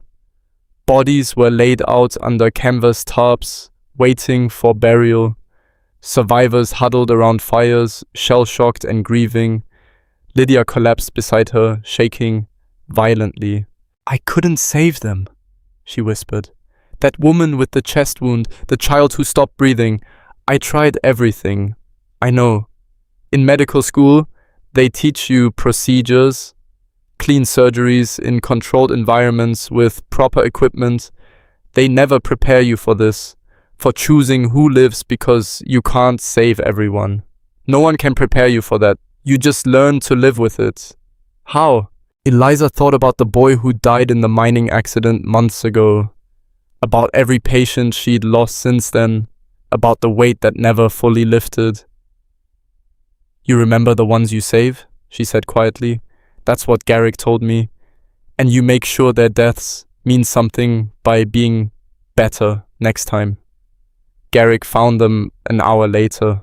"Town's asking if we can stay a few days," he said. "Monitor the injured, watch for infections, train some locals on basic care." "Yes," Eliza said immediately. They stayed a week. During that time, something shifted in how people looked at them. Before, they'd been the mountain healers people called in emergencies. Now they were something more. The people who'd ridden into hell and brought survivors out. A mining supervisor named Carson approached Eliza on the 5th day. "We want to pay you," he said. "Proper payment, not just gratitude. You saved half this settlement. We're not asking for..." "I know you're not asking, but we're offering." He pulled out a leather pouch heavy with coins. "This is from everyone who survived or had family survive. It's not charity. It's payment for services rendered." Eliza looked at the money, then at Garrick and Lydia. They'd worked themselves to exhaustion, used up most of their supplies and would need to replace everything before winter. "We'll take it," she said, "but on one condition: we use some of it to train people here, teach basic emergency care, so next time you're not completely helpless until we arrive." Carson looked surprised. "You'd come back to teach?" "We'll come back once a month, show your people how to handle common injuries, set broken bones, recognize infections. It won't make them doctors, but it might save lives." That's more than generous. "It's practical. We can't be everywhere at once. The more people who know basic medicine, the better everyone's chances." They rode back to the cabin with plans forming. Monthly teaching sessions at Silver Creek and other settlements, training programs for anyone willing to learn basic frontier medicine, a network of people across the territory who could handle emergencies until real help arrived. "You're building something bigger than a clinic," Lydia said during the ride home. "I'm building what should have existed all along," Eliza replied. "Medical care that doesn't require wealth or connections or living in a city." Back at the cabin, they found a letter waiting. Official territorial seal, expensive paper. Eliza's hands shook as she opened it. The letter was from a group calling themselves the Territorial Medical Board, established doctors from eastern cities who'd heard about unlicensed medical practitioners operating illegally in frontier regions. They demanded that all medical practice cease immediately until proper credentials could be verified. "They're trying to shut us down," Lydia said, reading over Eliza's shoulder. "They can't," Garrick said. "There's no law requiring licenses for frontier medicine." "There is now." Eliza pointed to a section of the letter.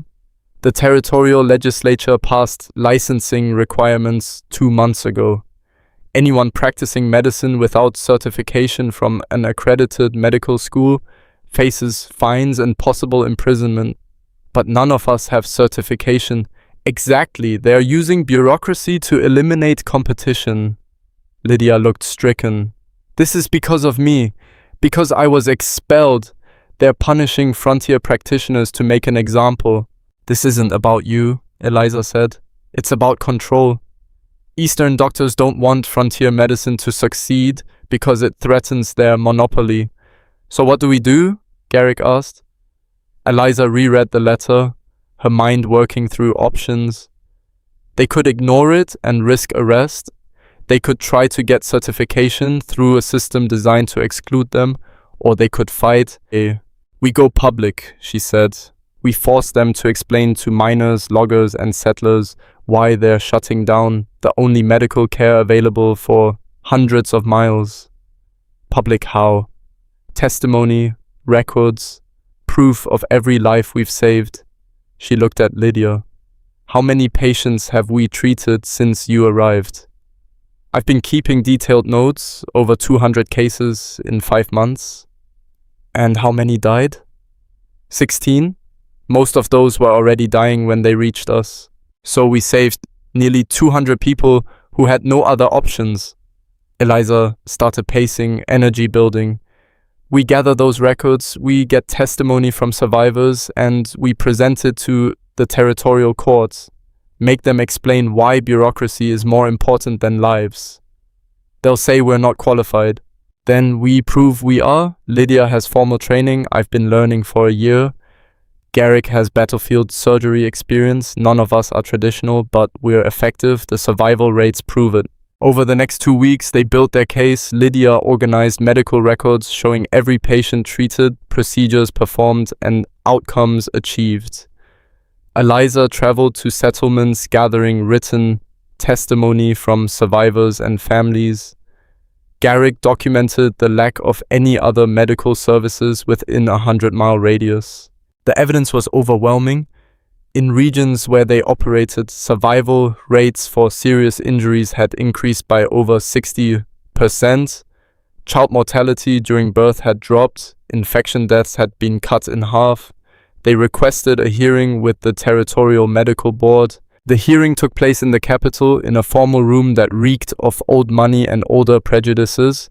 5 board members sat behind a raised desk, all men, all Eastern trained, all looking at Eliza, Lydia, and Garrick like they were diseased animals that had wandered indoors.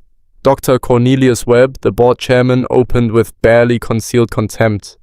You 3 are accused of practicing medicine without proper credentials in violation of territorial law. How do you plead?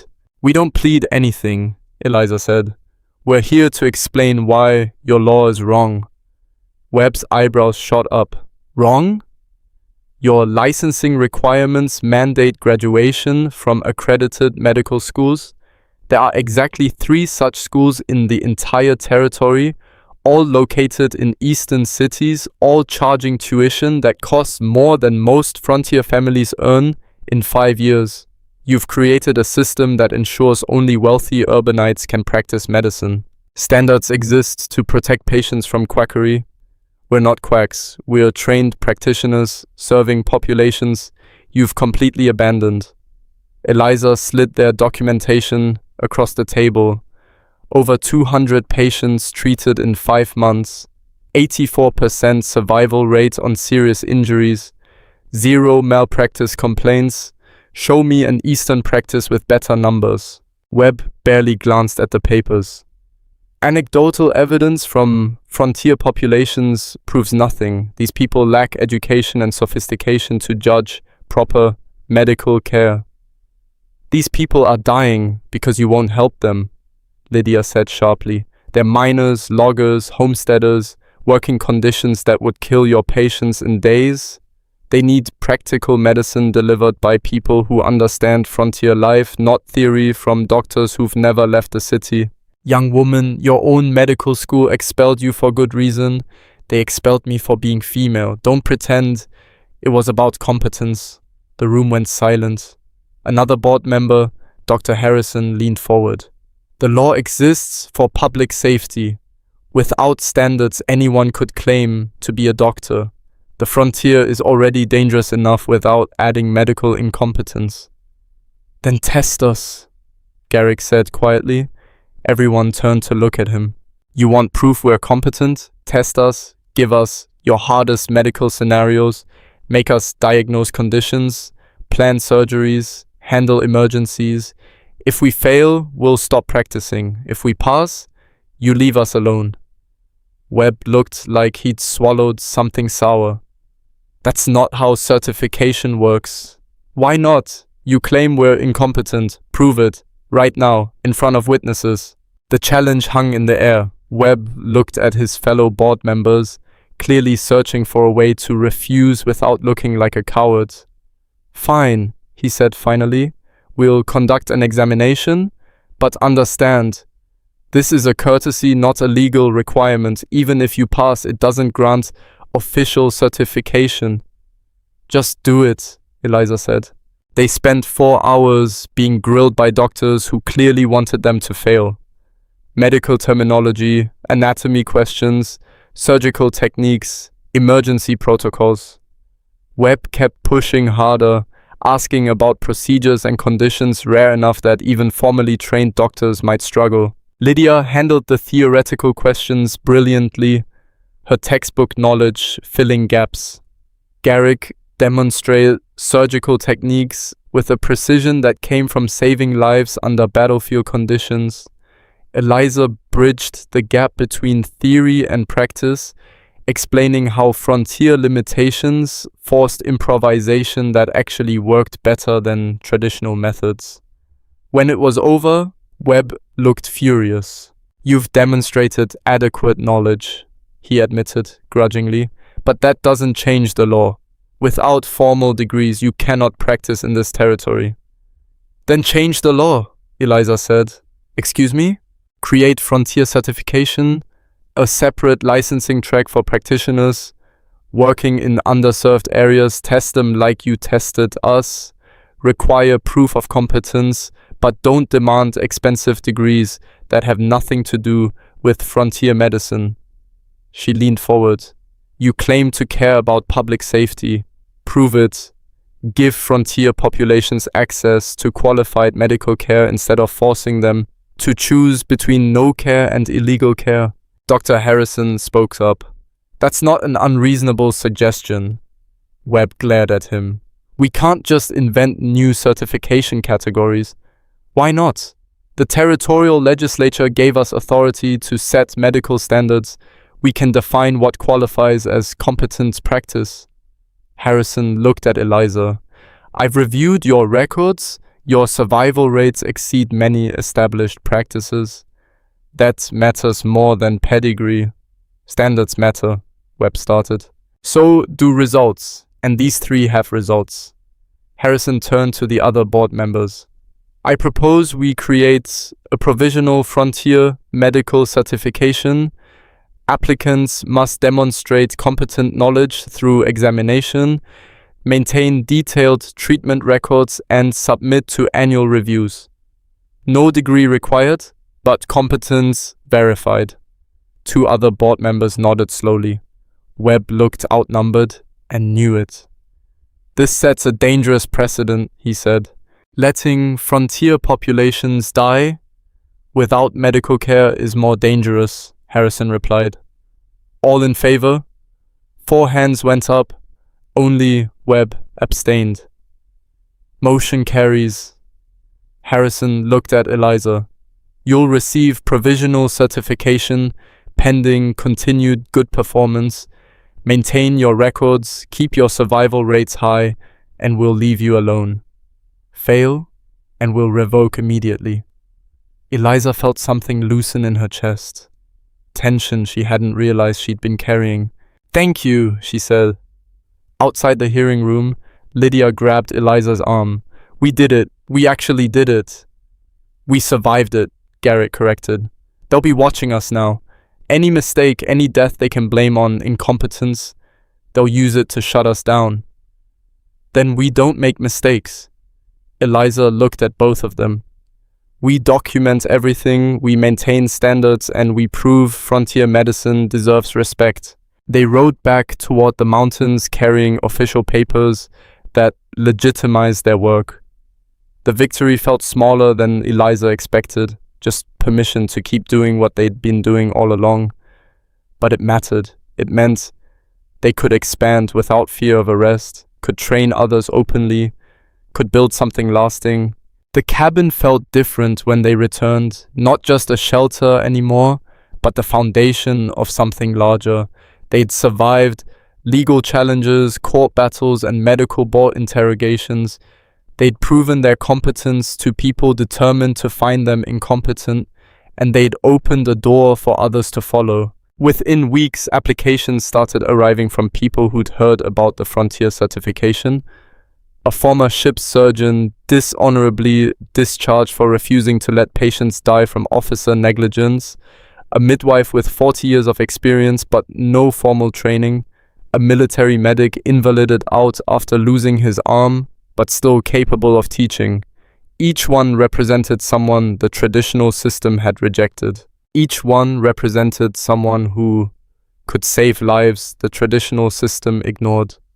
Eliza interviewed them carefully, teaching some, turning away others who wanted shortcuts rather than competence. The ones who stayed worked hard, learned fast, and understood what frontier medicine really meant, making impossible choices with inadequate resources and living with the consequences. By winter's first snow, they had 6 people rotating through the clinic for training. By spring, 3 of them had established their own frontier practices in remote settlements. The network was growing, and Eliza realized she'd stopped thinking about Black Ridge entirely, stopped wondering about her father's death or Victor's threats or the life she'd left behind. That person felt like a stranger now, some frightened woman who'd existed briefly before the mountains rebuilt her into someone stronger. She was the Iron Healer of Frost Hollow, and she was just getting started. The telegram arrived on a Wednesday morning in late November, delivered by a postal rider who'd pushed through early snow to reach them. Eliza was in the treatment room setting a logger's broken fingers when Lydia brought it in, her face pale. "It's from Black Ridge," Lydia said quietly. Eliza's hands stilled on the splint she was wrapping. She hadn't thought about Black Ridge in months. The town felt like something from another lifetime, a place that had happened to someone else. She finished securing the logger's fingers before taking the telegram. The message was brief, written in the Territorial Postal Service's standard abbreviated style. Douglas Hart, deceased, stop, funeral, Friday, stop, estate, matters, require, attention, stop, Victor Hart. Her father was dead.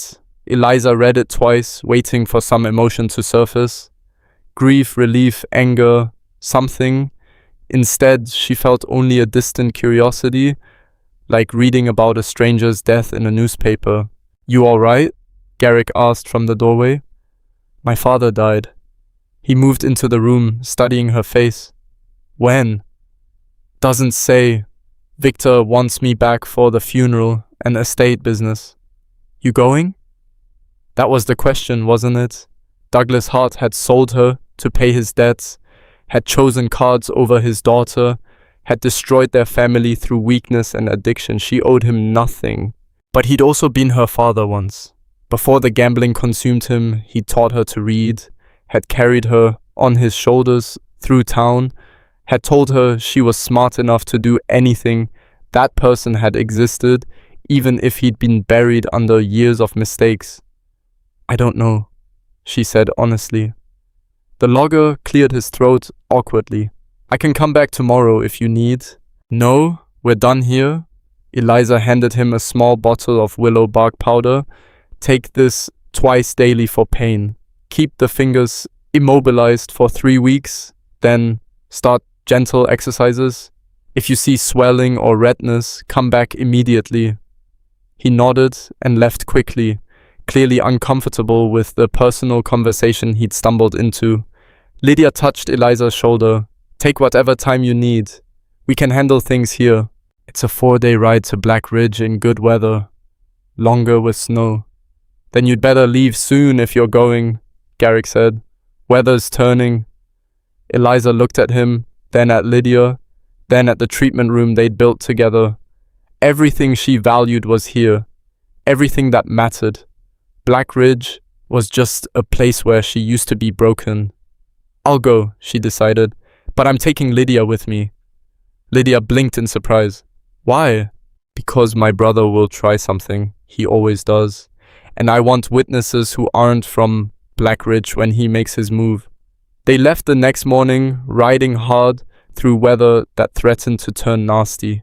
Garrick stayed behind to manage the clinic, though Eliza could see he didn't like splitting up. The 6-month continuance on Victor's land claim had expired 2 weeks ago with no resolution, and the uncertainty hung over everything they did. The ride to Black Ridge gave Eliza too much time to think. Memories surfaced that she'd successfully buried: her mother's funeral, her father's descent into gambling addiction, the slow destruction of everything familiar. By the time they crested the final hill overlooking the town, she felt raw in ways she hadn't since leaving. Black Ridge looked smaller than she remembered. The buildings seemed shabby, the streets narrower, the whole town diminished somehow. Or maybe she'd just grown beyond it. They rode in quietly, drawing stares from people who recognized her. The baker who used to give her extra rolls, the seamstress who taught her to sew, the school teacher who said she had promise. They all watched with expressions mixing curiosity and something that might have been shame. The Hart House, her former home, stood at the end of Main Street, larger than most but showing signs of neglect. Paint peeling, porch sagging, windows dark. Victor's horse was tied outside along with 2 others she didn't recognize. "Stay alert," Eliza murmured to Lydia. "Victor doesn't do anything without planning it 3 moves ahead." They dismounted and Eliza knocked on the door of what had once been her home. Victor opened it immediately as if he'd been waiting. "Eliza." He smiled, but it didn't reach his eyes. "So good of you to come. And you brought a friend." "This is Lydia Quinn, my colleague." "Where's father?" "Upstairs in his room. Undertaker's coming tomorrow morning." Victor stepped aside to let them enter. We should talk before you see him. About the estate. I'm not interested in the estate. I came to pay respects, nothing more. You'll be interested in this. Victor gestured to two men sitting in the front parlor, both lawyers based on their expensive suits and calculating expressions. Father made some arrangements before he died, arrangements that concern you directly. Eliza's instinct screamed warning, but she followed him into the parlor. Lydia stayed close, her hand resting near the medical bag she carried that also contained a small knife. The lawyers introduced themselves as Whitmore and Cassidy, representatives of Father's estate. Whitmore did most of the talking, his voice professionally bland. Mr. Douglas Hart's will was updated 6 months before his death. The estate consists primarily of a legal settlement won against the Patterson Mining Company for unsafe working conditions that led to his paralysis. Father was paralyzed? Eliza interrupted. Mining accident 18 months ago, Victor said, crushed his spine, left him bedridden and unable to speak clearly. He lived longer than doctors expected. The information hit harder than Eliza anticipated. Her father had been paralyzed, suffering, dying slowly, and she'd known nothing about it, because she'd been building a new life and hadn't looked back. The settlement was substantial, Whitmore continued, nearly $50,000. Mr. Hart's will splits it between his 2 children with one condition. What condition? Eliza asked, though she already suspected. Victor leaned back in his chair, watching her carefully. Father wanted reconciliation. He specified that you can only inherit if you stay in Black Ridge for 1 year, managing the estate and reconnecting with family. Absolutely not. $50,000, Eliza, half of it yours. I don't care. You should. That money could expand your frontier medical network, build real clinics instead of glorified cabins, train hundreds of practitioners instead of dozens. Victor's smile turned predatory. Or you can walk away, let me inherit everything, and watch your little mountain operation struggle on scraps. The manipulation was textbook Victor, offering something she actually wanted while wrapping it in chains. $25,000 would transform frontier medicine. They could build proper facilities, buy real equipment, establish permanent stations across the territory. All she had to do was cage herself in Black Ridge for a year. There's more, Whitmore said, pulling out additional documents. Mr. Hart also left a letter to be read to both children together. May I? Eliza nodded, not trusting her voice. Whitmore opened a sealed envelope and began reading in Douglas Hart's words painstakingly written despite his paralysis. To my children, I destroyed our family through weakness and selfishness. I chose cards over my daughter, debts over decency, and died knowing I failed everyone who loved me. Victor, you abandoned us when we needed you. Eliza, I sold you like property and watched you leave in the rain. Neither of you have reason to forgive me. But I'm asking anyway. This money comes from my suffering. The accident that left me paralyzed. It's the only valuable thing I have left. Use it to be better than I was. Victor, stop scheming and build something honest. Eliza, come home and remember that family once meant something. I don't deserve forgiveness, but I'm begging for reconciliation. The letter ended there. The room was silent. Eliza felt tears burning behind her eyes and refused to let them fall. Her father's words were manipulation, even from beyond death. Apology wrapped around obligation, remorse designed to control. I need to see him, she said abruptly. Victor gestured upstairs. Third door on the right. She climbed stairs that creaked with familiar sounds, passing rooms that held ghosts of better times. Her mother's sewing room, the library where father used to read to her, the hallway where she'd learned to walk. The third door opened onto a bedroom that smelled of sickness and slow death. Douglas Hart lay in bed, already prepared by the undertaker, wasted, grey, decades older than his 58 years. His face was slack in death, peaceful in a way it never had been in life. Eliza stood beside the bed, looking at the man who'd sold her. "You bastard," she whispered. "You couldn't even die without trying to manipulate me one last time." No response, of course. Just silence and the smell of death. "I don't forgive you. I want you to know that wherever you are. What you did was unforgivable." She paused. "But I understand why you did it. Desperation makes people do terrible things. I've seen it enough in the mountains to know that much is true." She touched his cold hand briefly. "I became something despite you, not because of you. But you gave me life, and there was a time when you were a good father. I'll remember that version of you. The rest can stay buried." Footsteps behind her. Lydia appeared in the doorway. "You all right?" Lydia asked. "I will be." Eliza turned away from the body. "Let's go downstairs." In the parlor, Victor was pouring whiskey for the lawyers. He looked up as Eliza entered. "So?" he asked. "Are you staying?" "I need to think about it. The will requires an answer within 1 week of father's death. After that, you forfeit your share." I said I need to think. She left the house with Lydia, walking aimlessly through Blackridge Street she'd once known by heart. People still stared, some nodded respectfully, most looked away, embarrassed. They ended up at the town square where Eliza had been traded like property over a year ago.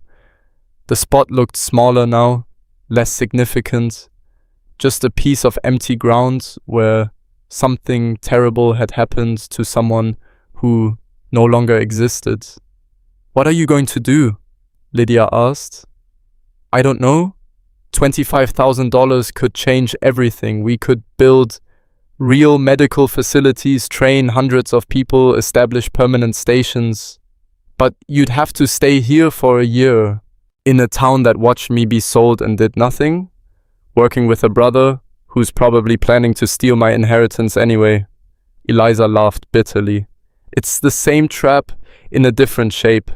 Trade freedom for money and call it an opportunity. Money isn't everything. Easy to say when you have options. That money represents lives saved, people trained, a network that could actually survive without us." She looked at Lydia. "How many deaths are worth my freedom? 10? 100? Where's the line?" Lydia had no answer for that. They stayed in Blackridge's only boarding house that night. Eliza barely slept, her mind circling the same impossible choice: take the money and cage herself, or walk away and watch opportunities die from lack of funding. The funeral the next day was sparsely attended. A few old friends, some business associates, Victor and his lawyers. Eliza stood at the graveside feeling nothing as they lowered Douglas Hart into frozen ground. The minister spoke about redemption and forgiveness, words that felt hollow and meaningless. Afterwards, Mayor Hutchins approached her with obvious discomfort. "Miss Hart, I wanted to apologize for what happened. When your father sold, when you were sent away, we should have intervened. Yes, you should have. We were following the law. You were following convenience. There's a difference." Eliza met his eyes. "But I'm not interested in your apology. It's too late, and it doesn't matter anymore." She walked away before he could respond. That evening, Victor invited her to dinner at the house. Eliza accepted, bringing Lydia as insurance against whatever scheme he was planning. The meal was elaborate: roasted chicken, fresh bread, vegetables that must have cost a fortune in winter. Victor played the gracious host, asking about her medical work, complimenting her success, acting like they were allies instead of enemies. Eliza waited for the trap. It came during dessert. "I've been thinking about the will's conditions," Victor said casually. "A year is a long time to be trapped somewhere, especially when you have important work elsewhere. And what if we modified the arrangement? You stay in Blackridge for 6 months instead of 12. Focus on establishing a medical practice here. The town needs one anyway. In exchange, I'll match your inheritance. 50,000 total instead of 25. Eliza set down her fork carefully. Why would you do that? Because I'm not the villain you think I am. Father was right about one thing. I've spent too much time scheming instead of building. Maybe it's time to change that. You expect me to believe you've suddenly grown a conscience. I expect you to believe I'm practical. Black Ridge needs a doctor. You're a qualified frontier practitioner with legal certification. Establish a practice here for 6 months, train some locals, and we both profit. You get more money for your network. I get recognition for bringing medical care to the town. Everyone wins. It sounded reasonable, which meant it was definitely a trap. But Eliza couldn't immediately see the angle. I need to discuss this with my partners, she said. Of course, take a few days. But understand, the offer expires when the will's deadline does. After dinner, Eliza and Lydia walked back to the boarding house through snow that had started falling in earnest. He's lying, Lydia said. I don't know how, but he's absolutely lying. I know, but what if the lie doesn't matter? What if we take his money, fulfill the minimum conditions, and get out before whatever he's planning takes effect? That's gambling with your freedom. Everything's a gamble. We gambled that we could beat Victor's land claim. We gambled that the medical board wouldn't shut us down. We gambled every time we performed surgery. Eliza stopped in the middle of the snow-covered street. Maybe this is just another calculated risk. Or maybe it's the one that finally traps you. They sent a telegram to Garrick the next morning explaining the situation. His response came back within hours. Your choice. Stop will support either way. Stop, but Victor is planning something. Stop, be careful. Stop, helpful, as always. Eliza spent 2 more days investigating. She talked to townspeople about what had happened after she left, researched property records, and examined the mining settlement that had made her father's fortune. Everything seemed legitimate on the surface, but she couldn't shake the feeling that she was missing something obvious. On the 4th day, she found it. The town clerk, a nervous man named Peters, who'd always been honest even when it was inconvenient, pulled her aside in the records office. Miss Hart, I probably shouldn't tell you this, but your brother's been meeting with representatives from the Eastern Medical Association. Why? I don't know exactly, but I heard them discussing territory licensing and certification requirements. Peters glanced around nervously. Something about challenging frontier medical practices in court. Everything clicked into place. Victor wasn't trying to reconcile, he was trying to destroy her credibility. Get her to stay in Black Ridge for 6 months, then use connections with the Eastern Medical Association to revoke frontier certifications, paint her as an unlicensed fraud practicing in a civilized town instead of remote wilderness, destroy everything she'd built while she was trapped by her father's will. It was brilliant, vicious, and exactly like Victor. Eliza walked directly to the Hart house and found her brother in the study, reviewing documents with Whitmore. I'm not staying, she announced without preamble. Victor looked up, surprised. What? I know what you're planning. The Eastern Medical Association challenge. You're using father's will to trap me here, then discrediting frontier medicine by attacking me in a setting where I look like an unlicensed fraud instead of a qualified practitioner. Victor's expression shifted, surprise giving way to grudging admiration. Peters told you? Doesn't matter who told me. What matters is that I'm not playing your game. You're walking away from $50,000? I'm walking away from you. The money isn't worth 6 months of whatever hell you're planning. It could be worth lives saved. Don't. Eliza's voice went cold. Don't pretend you care about frontier medicine or lives saved. You care about winning, about controlling me the way father never could. But I'm not the scared girl you remember. I've amputated limbs, survived avalanches, and fought lawyers who were smarter than you. This doesn't scare me anymore. Victor stood slowly.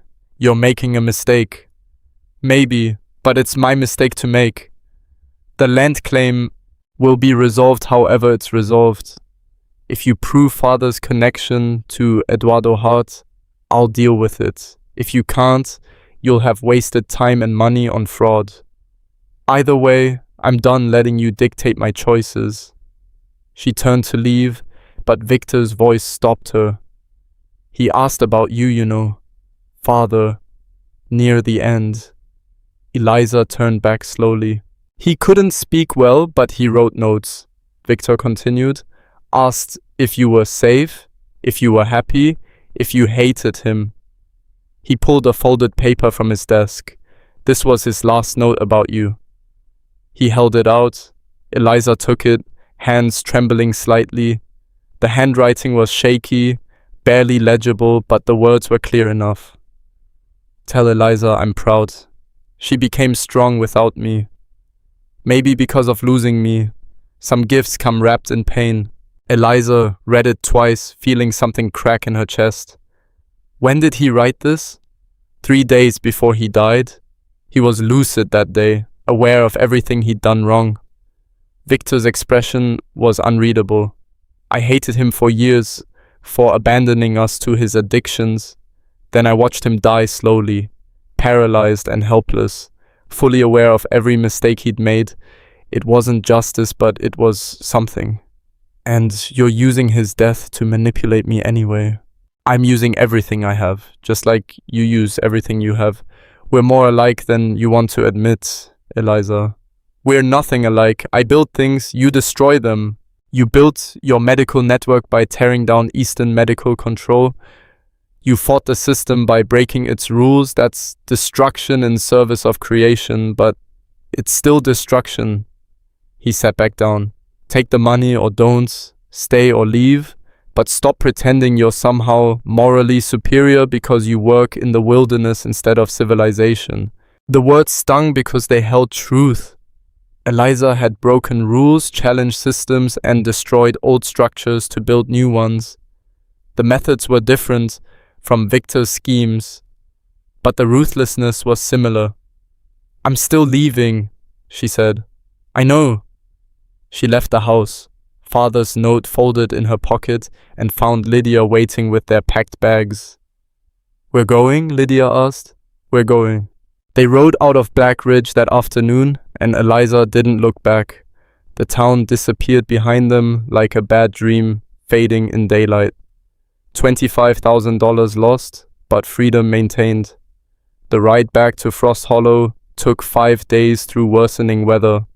They arrived exhausted, half-frozen, and relieved to see smoke rising from the cabin chimney. Garrick met them at the door, his expression careful. How'd it go? Terrible. But I'm here, so that's something.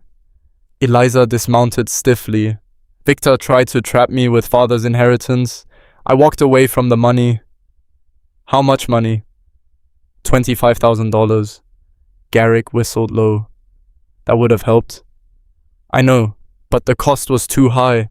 She looked at the cabin, the treatment room addition, the small network they'd built from nothing. This is enough. What we have here is enough. It won't always be enough. We're already turning away patients because we don't have space or supplies. Then we'll find another way to expand, through donations, through charging wealthier patients more, through government grants if those exist. But I'm not trading my freedom for money ever again. Garrick studied her for a long moment, then nodded. Fair enough. Come inside. There's someone here to see you. Inside, sitting by the fire, was a woman Eliza didn't recognize. Well-dressed, middle-aged, with the confident bearing of someone used to being taken seriously. Miss Hart? The woman said, standing. My name is Catherine Morrison. I represent the Western Territorial Development Fund. I've heard about your frontier medical network. Word travels, Eliza said cautiously. Indeed, and I'm here to discuss funding. Catherine pulled out documents. The fund invests in projects that develop frontier regions. Medical care qualifies. I'm authorized to offer you a grant of $30,000 to expand your operations. Eliza stared at her, certain she'd misheard. 30,000? With conditions, of course. You'll need to maintain detailed records, accept oversight, and commit to training a minimum number of new practitioners annually. But if you agree, the money is yours. She'd walked away from Victor's trap, and the universe had immediately offered something better. Eliza almost laughed at the absurdity. What's the catch? She asked. No catch, just results. We want frontier medicine to succeed because it serves populations we can't reach otherwise. You've proven it works. We're simply investing in success. Garrick was already reading through the paperwork, his expression skeptical but interested. This looks legitimate, he said. Standard oversight language, reasonable requirements. Eliza took the documents and read them carefully, looking for hidden traps. But Catherine Morrison seemed exactly what she claimed, a practical investor who recognized value when she saw it. We accept, Eliza said. Excellent. I'll have funds transferred within the month. Catherine smiled. Build something lasting, Miss Hart. The frontier needs it. After Catherine left, promising to return with full contracts, Eliza sat by the fire feeling like she'd run a marathon. That was surreal, Lydia said. That was luck, Garrick corrected. Good timing, but still luck. Maybe? Eliza pulled father's note from her pocket and read it again. Or maybe sometimes when you stop chasing what you think you need, you find what you actually needed all along. She threw the note into the fire and watched it burn. Douglas Hart's pride and pain and final words turning to ash. She didn't need his approval anymore, living or dead. She'd become strong despite him, through her own choices, in a place where the only validation that mattered came from lives saved and work done well. Garrick sat down beside her, close enough that their shoulders touched. You did good today, he said quietly. Walking away from that money took guts. Or stupidity. Sometimes they're the same thing. They sat in comfortable silence, watching the fire. Outside, snow fell softly over Frost Hollow. Inside, everything felt settled in a way it hadn't before. Eliza realized she was home. Not Black Ridge, not the city, not anywhere she'd been before. Here, in this cabin she'd helped build, with people who chose her for what she could do rather than who she'd been born as. I need to tell you something, Garrick said abruptly. What? He was quiet for a moment, clearly uncomfortable.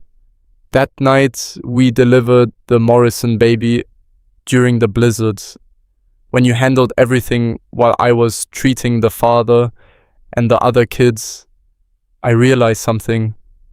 What did you realize? That I trusted you completely. Not just with medicine, but with everything that matters. He looked at her directly. I don't trust people, Eliza, ever, but I trust you. The confession hung in the air between them. I trust you too, she said. I know, that's not what I'm trying to say. He took a breath. What I'm trying to say is that somewhere between the avalanches and the surgeries and the court battles, I fell in love with you, and I don't know what to do about it. Eliza's heart stuttered. She'd known something was building between them, had felt it in the way they worked together, the way he looked at her when he thought she wasn't watching. But hearing it spoken aloud made it real in a way that terrified her. Garrick, you don't have to say anything. I just needed you to know. If you don't feel the same way, we keep working together like before. Nothing changes. Everything changes, she said quietly. You can't tell someone you love them and pretend nothing changes. Then what do you want to do about it? She thought about the woman she'd been when she arrived, broken, terrified, property sold for debt. She thought about the woman she'd become, capable, fierce, free, and she thought about what it would mean to let someone in again after swearing she'd never belonged to anyone. "I want to figure it out slowly," she said finally. "I care about you. Maybe I love you, but I'm terrified of losing myself again." "I'm not asking you to lose yourself. I'm asking you to build something with me. Partnership, not possession." "Is that possible?" "I don't know. But we're already partners in everything else. Maybe we could try being partners in this too." Eliza looked at him, scarred, difficult, honest in ways that hurt. He'd given her a chance when nobody else would, had taught her medicine and respect and how to be strong, had never once tried to own her, even when he easily could have. "All right," she said. "We try, slowly, and if it doesn't work, then we stay partners in medicine and figure out the rest." She kissed him then, tentative and uncertain and real. He kissed back carefully, like she was something precious he was afraid to break. When they finally pulled apart, Lydia was standing in the doorway with a knowing smile. "About time," she said. "I've been watching you two dance around this for months." Eliza threw a pillow at her. Lydia ducked, laughing. And for the first time since leaving Black Ridge, Eliza felt like everything might actually work out. The medical network was expanding, the funding was secured, and she'd found something she'd stopped believing existed. A future built on her own terms, with people who chose her freely. In a place where being strong mattered more than being obedient, the mountains had broken, the woman sold for debt, and built someone new from the pieces. The money from the Western Territorial Development Fund arrived in January, and with it came the kind of problems Eliza had never imagined having. Good problems, Lydia called them, but problems nonetheless. They had resources now, real resources, enough to build multiple clinics, purchase proper medical equipment, hire trained staff, enough to transform their scrappy frontier operation into something that could actually survive without them. The question was how to do it without losing what made it work in the first place. "We need a central training facility," Lydia argued during one of their planning sessions. "Somewhere we can bring people for intensive education instead of trying to teach them piecemeal in the field." "That centralizes everything," Garrick countered. "Puts all our resources in one place. What happens when that place gets hit by avalanche or fire or any of the 100 things that destroy frontier buildings? Then we rebuild, but in the meantime, we've trained practitioners who can establish their own stations. The network becomes self-sustaining." Eliza listened to them debate, understanding both perspectives. Centralization meant efficiency and quality control. Distribution meant resilience and reach. They needed both somehow. "What if we do 3 regional centers instead of 1, she suggested. "North, Central, and South territories. Each one trains practitioners for their region, shares resources, but operates independently. One gets destroyed, the other 2 continue." Garrick and Lydia looked at each other, considering. "That would require finding 2 more locations as good as Frost Hollow," Garrick said, "and 2 more people as committed as us to run them." "Then we find them. We've already got applications from people wanting to join the network. Some of them have to be capable of running their own centers." They spent the next 3 months traveling across the frontier, evaluating locations and interviewing potential center directors. It was exhausting work, long rides through dangerous territory, meetings with settlers and miners, assessments of people who wanted to learn frontier medicine for reasons ranging from genuine calling to simple desperation. In the Northern Territories, they found Marcus Webb, a former ship's surgeon, who'd been blacklisted from merchant vessels for refusing to let crew members die from preventable diseases, while captains hoarded medical supplies. He was older than Garrick, harder if that was possible, with scars that told stories he refused to discuss.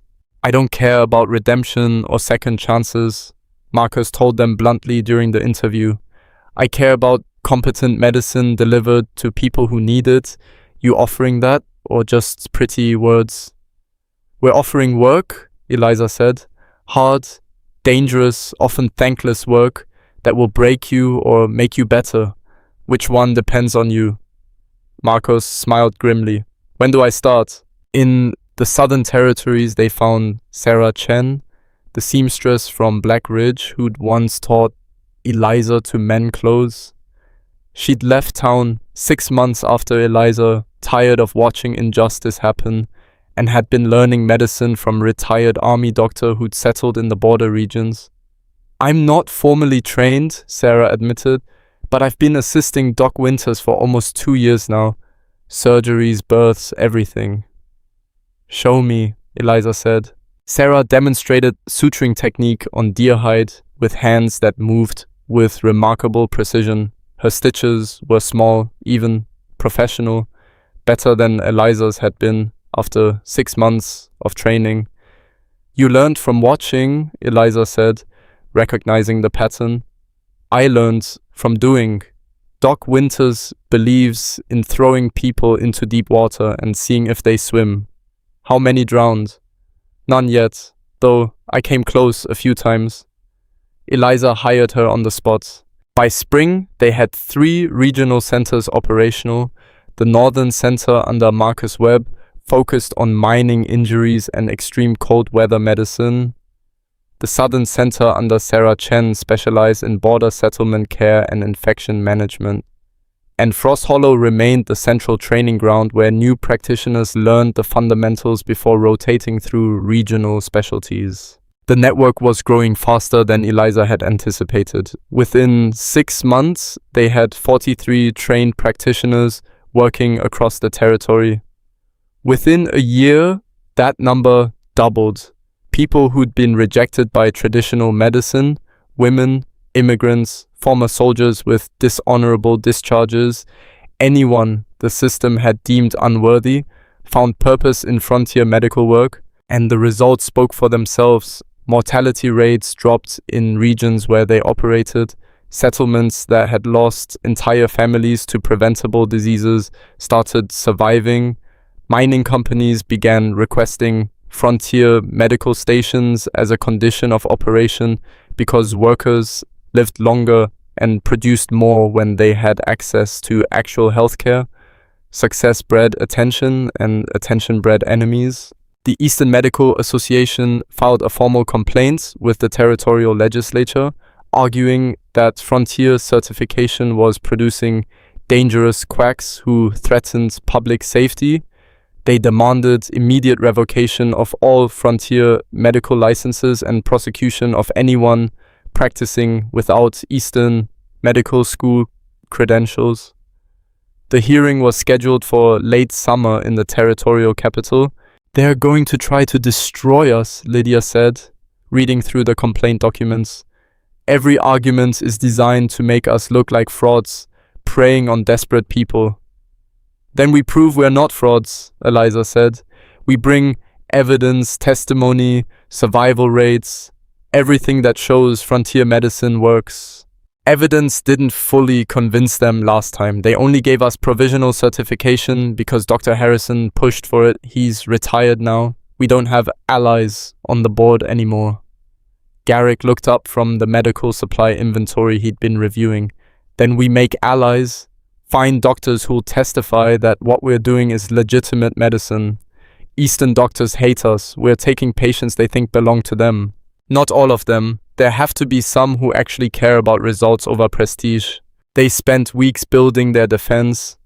Eliza compiled survival statistics showing that frontier medical stations had reduced mortality by an average of 43% in regions where they operated.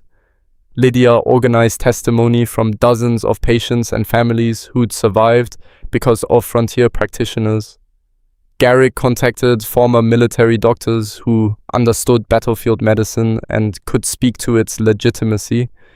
But the most important witness came from an unexpected source.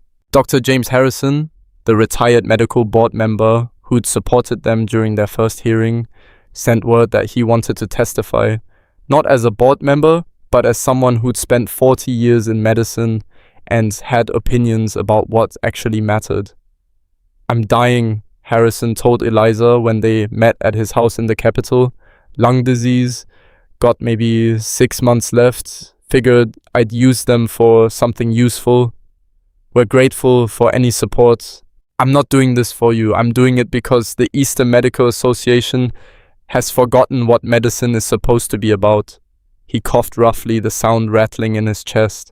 "When I started practicing 50 years ago, doctors made house calls, treated anyone who needed help, and measured success by lives saved. Now it's all about credentials and exclusivity and protecting income. Your frontier network is the closest thing I've seen to real medicine in decades." The hearing was packed. Eastern doctors filled half the gallery, looking like they'd come to watch an execution. Frontier settlers and practitioners filled the other half, determined to fight for what they'd built. The Eastern Medical Association brought 3 expert witnesses, all prominent doctors from established practices who testified that frontier medicine was dangerous, unregulated, and fundamentally incompetent. "These practitioners lack basic anatomical knowledge," Dr. Whitmore testified. "They perform surgeries without proper training, dispense medicines without understanding pharmacology, and operate in conditions that guarantee infection and death." "What's your evidence for this?" the presiding judge asked. "The very fact that they're not formally educated proves incompetence. Medical school exists to ensure basic standards." "I asked for evidence, not philosophy. Do you have documented cases of frontier medical malpractice?" Whitmore hesitated. "The absence of documentation doesn't prove absence of harm." "It does in a court of law." Next witness. The pattern continued. Eastern doctors presented theoretical arguments about why frontier medicine couldn't possibly work, while offering zero evidence of actual harm. They argued from prestige and tradition, assuming their credentials alone proved their case. Then Eliza's witnesses took the stand. A miner testified about losing his arm in an accident, being saved by frontier surgery, and returning to work within 3 months. An Eastern doctor in the gallery muttered that amputation was barbaric, and the judge asked if he'd prefer the miner had died from infection instead. A mother testified about giving birth during a blizzard. With only a frontier midwife present, both she and her baby survived when the nearest Eastern doctor was 3 days away by good weather travel. A logger described having a crushed leg set and splintered by a frontier practitioner who'd learned medicine through the network's training program. He walked into the courtroom without crutches. The testimony went on for hours, patient after patient, describing how frontier medicine had saved them when traditional options were unavailable or unaffordable. Then Dr. Harrison took the stand. He looked terrible, gaunt, pale, coughing between sentences, but his voice was steady and his message was clear. "I've reviewed the Frontier Medical Network's records extensively," he said.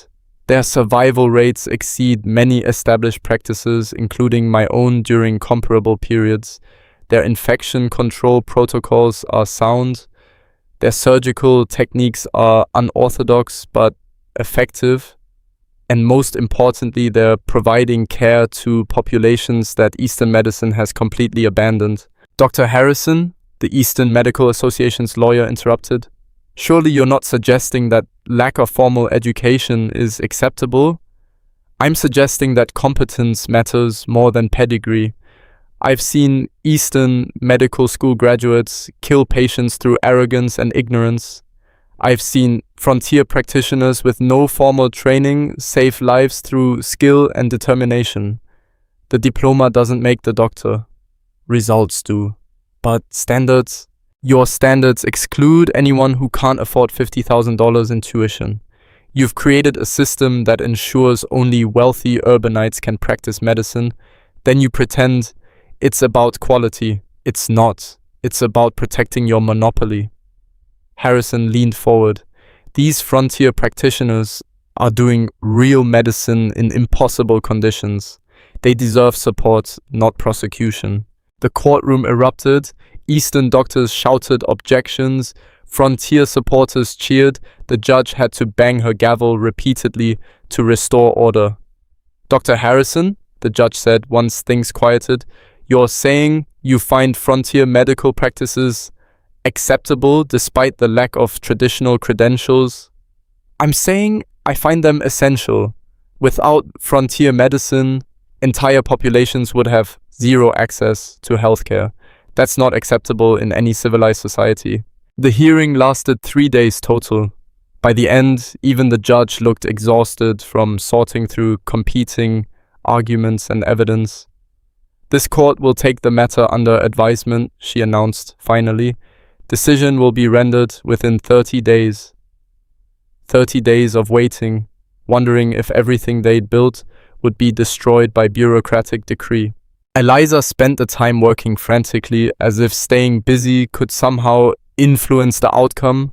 They trained new practitioners, established additional outreach stations, and treated hundreds of patients who needed help, regardless of what some judge might decide about their legitimacy. The decision came on a Tuesday morning in late September. The territorial court ruled that frontier medical certification was legally valid and would remain in effect. More than that, they mandated that the Eastern Medical Association could not interfere with frontier practices as long as standards were maintained and oversight continued. It was a complete victory. The Frontier Medical Network was officially legitimate, protected by law, and free to continue expanding. Eliza read the decision 3 times, unable to believe it was real. They'd won, actually completely won. "We did it," Lydia said, tears streaming down her face. "We actually did it." Garrick just nodded, his expression carefully neutral, but Eliza saw his hands shaking slightly. Relief, exhaustion, vindication, all mixed together. They celebrated that night with the entire Frost Hollow community. Miners, loggers, settlers, everyone who'd supported the medical network. Someone produced whiskey, someone else brought food, and the tiny cabin settlement transformed into something resembling a party. Marcus Webb rode in from the Northern Territories, drawn by news of the victory. Sarah Chen sent a telegram of congratulations from the South. Practitioners from across the network wrote letters describing how the ruling would allow them to expand operations, train more people, save more lives. The woman sold for debt had built something that would outlast her, but personal victory felt hollow without resolution, and Eliza still had one piece of unfinished business. Victor's land claim had been quietly dropped 6 weeks earlier. The genealogical evidence connecting Douglas Hart to Eduardo Hart had proven fabricated, and Victor had withdrawn the claim rather than face prosecution for fraud. He disappeared from Black Ridge shortly after, reportedly heading to the Eastern Territories where his schemes might work better on people who didn't know him. Eliza didn't mourn his absence. Some people were poison, and distance was the only cure. What she hadn't resolved was her relationship with Garrick. They'd been circling each other for months, working together perfectly, sleeping in separate rooms, occasionally kissing but never pushing further. The tension was building towards something, but neither of them knew how to navigate it. "We need to talk," Eliza said one night after everyone else had gone to sleep. Garrick looked up from the medical journal he'd been reading. "About what?"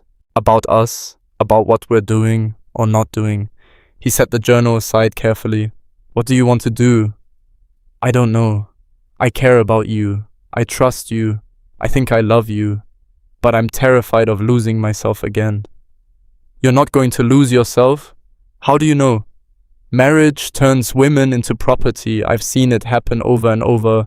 Even good men expect wives to obey, to prioritize their needs, to disappear into domestic roles.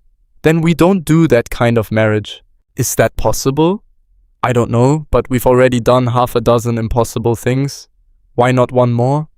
Eliza laughed despite herself. That's not a plan. Then tell me what you need. What would make you feel safe committing to this? She thought about it carefully, trying to articulate fears she'd barely admitted to herself.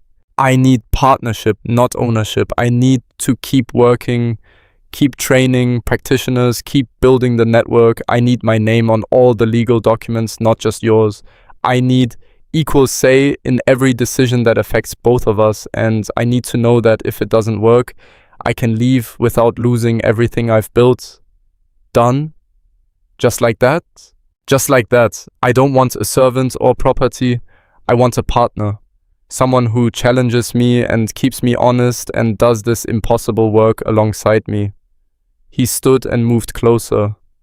Marry me under those terms. Equal partnership, shared work, both our names on everything. If it doesn't work, we separate as equals and keep the network running because that matters more than personal feelings. It wasn't romantic, it was practical, honest, and more respectful than any proposal Eliza had ever imagined. Yes, she said. They married 3 weeks later in a ceremony so informal it barely qualified as legal. The territorial justice of the peace came to Frost Hollow, performed a 5-minute service, and left with a bottle of whiskey as payment. No white dress, no church, no crowd of witnesses, just Eliza and Garrick, Lydia and Marcus and Sarah and a handful of settlers who'd become friends. The marriage license listed them as equal partners in all medical operations. Their combined assets were structured so that either could access them independently. Legal documents specified that the Frontier Medical Network would continue regardless of personal relationship status. It was the least romantic, most practical marriage contract ever written, and it felt perfect. The years that followed were hard, exhausting, and more fulfilling than Eliza had imagined possible. The Frontier Medical Network continued expanding, 10 regional centers, then 20, then 50. Training programs produced hundreds of practitioners who established stations across the territory and beyond. Child mortality dropped by 30% in regions where they operated. Maternal death during childbirth was cut in half. Mining accidents that used to be death sentences became survivable injuries. The network became so successful that Eastern medical schools started adapting their programs to include frontier medicine components. Universities invited Eliza to lecture on emergency care and improvise surgical techniques. Medical journals published her papers on infection control and trauma management.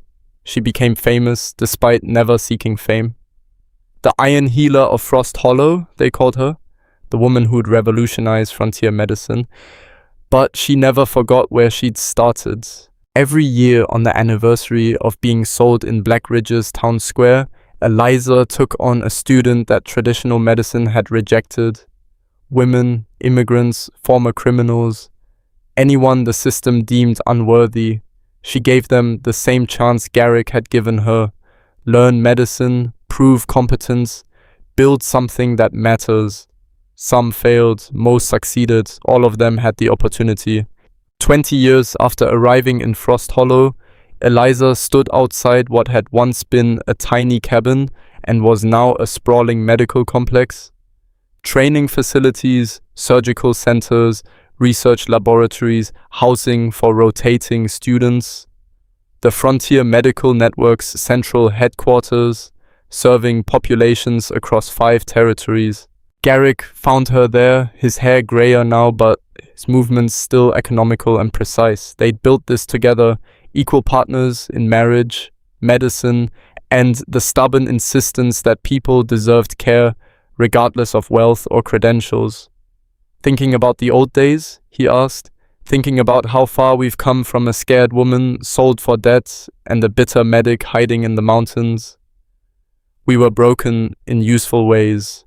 The breaks left room for something better to grow. It was as close to philosophy as Garrick ever got, and Eliza smiled at the accuracy. They'd both been broken by systems that valued profit over people, credentials over competence, tradition over innovation, and they'd used those breaks to build something that prioritized lives over bureaucracy. I got a letter from the territorial governor, Eliza said. They want to establish frontier medicine as an official medical track, formal recognition, government funding, integration with traditional medical education. You accepting? I don't know. Part of me wants the validation, part of me worries that government involvement will destroy what makes frontier medicine work. Then we set terms, take the funding, maintain independence, and make sure bureaucrats can't ruin what we've built. Garrick looked at her. You've spent 20 years fighting for this. Don't compromise now out of fear of success. He was right. They'd fought too hard to back down when victory was finally within reach. Eliza accepted the governor's offer with conditions that protected the network's independence. Frontier medicine became an official medical specialty, funded by territorial governments but operated by practitioners who understood the work. Traditional medical schools started requiring frontier medicine rotations for graduation. The gap between Eastern and frontier care began closing. It wasn't perfect.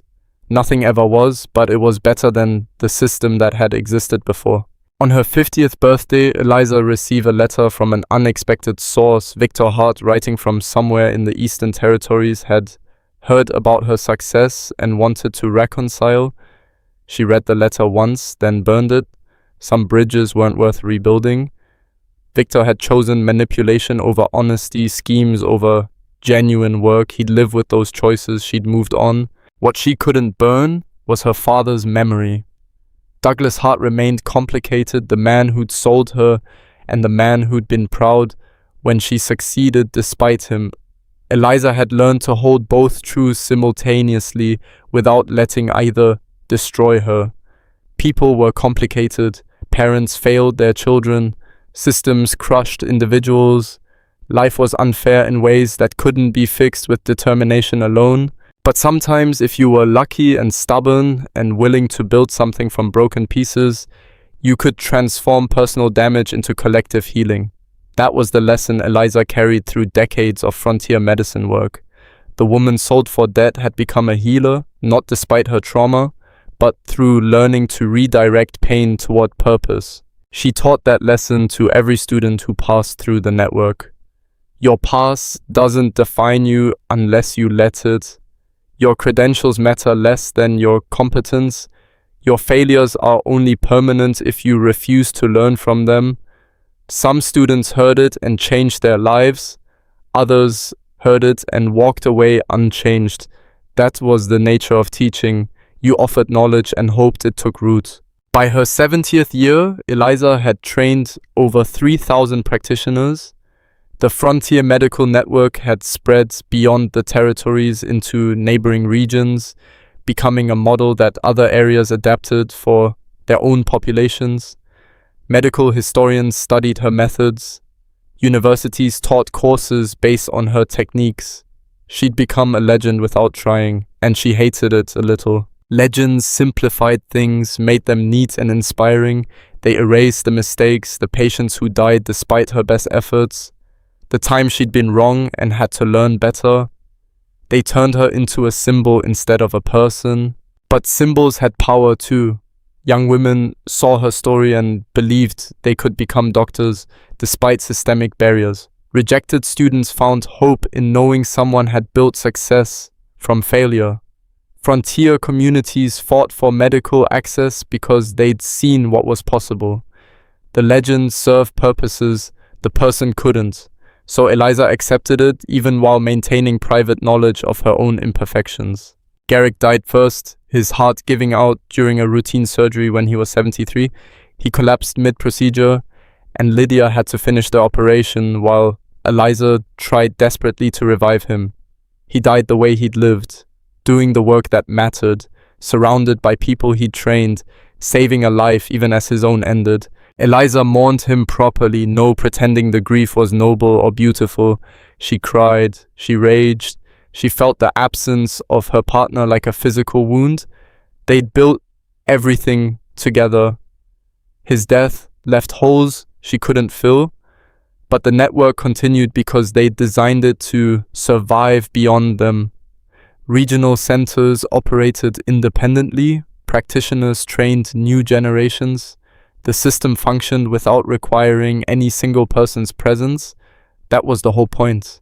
Eliza worked 5 more years after Garrick died, training students and overseeing network expansion until her body finally started failing in ways that couldn't be fixed with determination. Arthritis made surgery impossible. Exhaustion became constant. Memory started slipping at inconvenient moments. She retired at 78, handing control of the network to Lydia and the regional directors who'd proven themselves over decades. "You built something that will outlive all of us," Lydia said during the retirement ceremony. "We built it," Eliza corrected. "Every person who believed frontier medicine mattered contributed. I just happened to start it." She lived 3 more years in quiet retirement, watching the network continue expanding without her.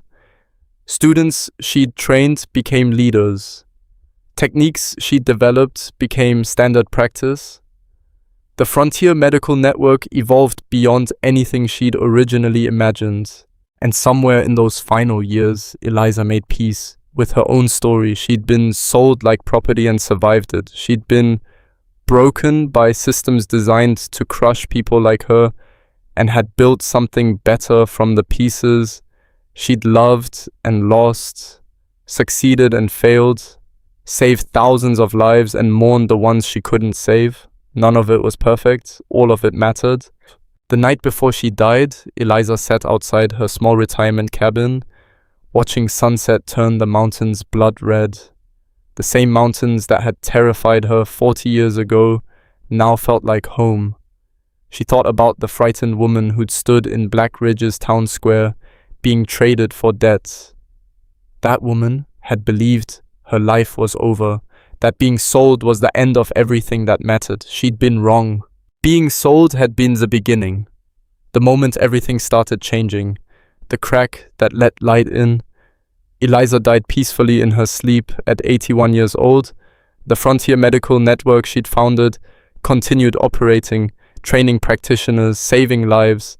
Her techniques became standard medical practice. Her story became legend, but the real legacy wasn't the institutions or the fame.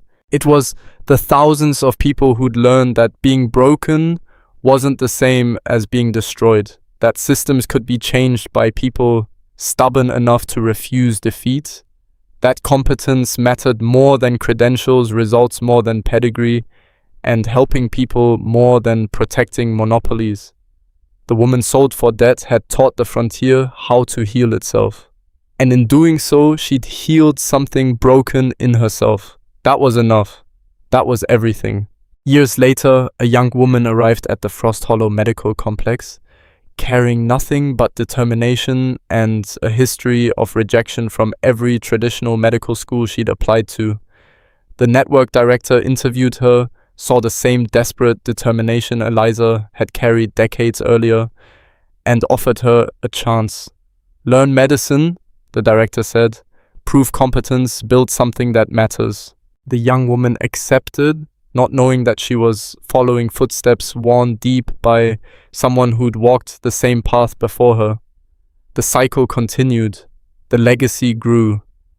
And somewhere in the mountains, the memory of a woman who'd refused to stay broken kept inspiring people to build strength from their own fractures. 'Cause that's what the best stories do. They show us that survival is possible, transformation is real, and sometimes the worst moments of our lives become the foundation for everything that matters. Eliza Hart had been sold for her father's debts, and she'd used that selling to buy freedom for thousands who came after her, not through revenge or bitterness, but through the stubborn insistence that broken people could build something better than the systems that broke them. That was the real story, the one worth remembering.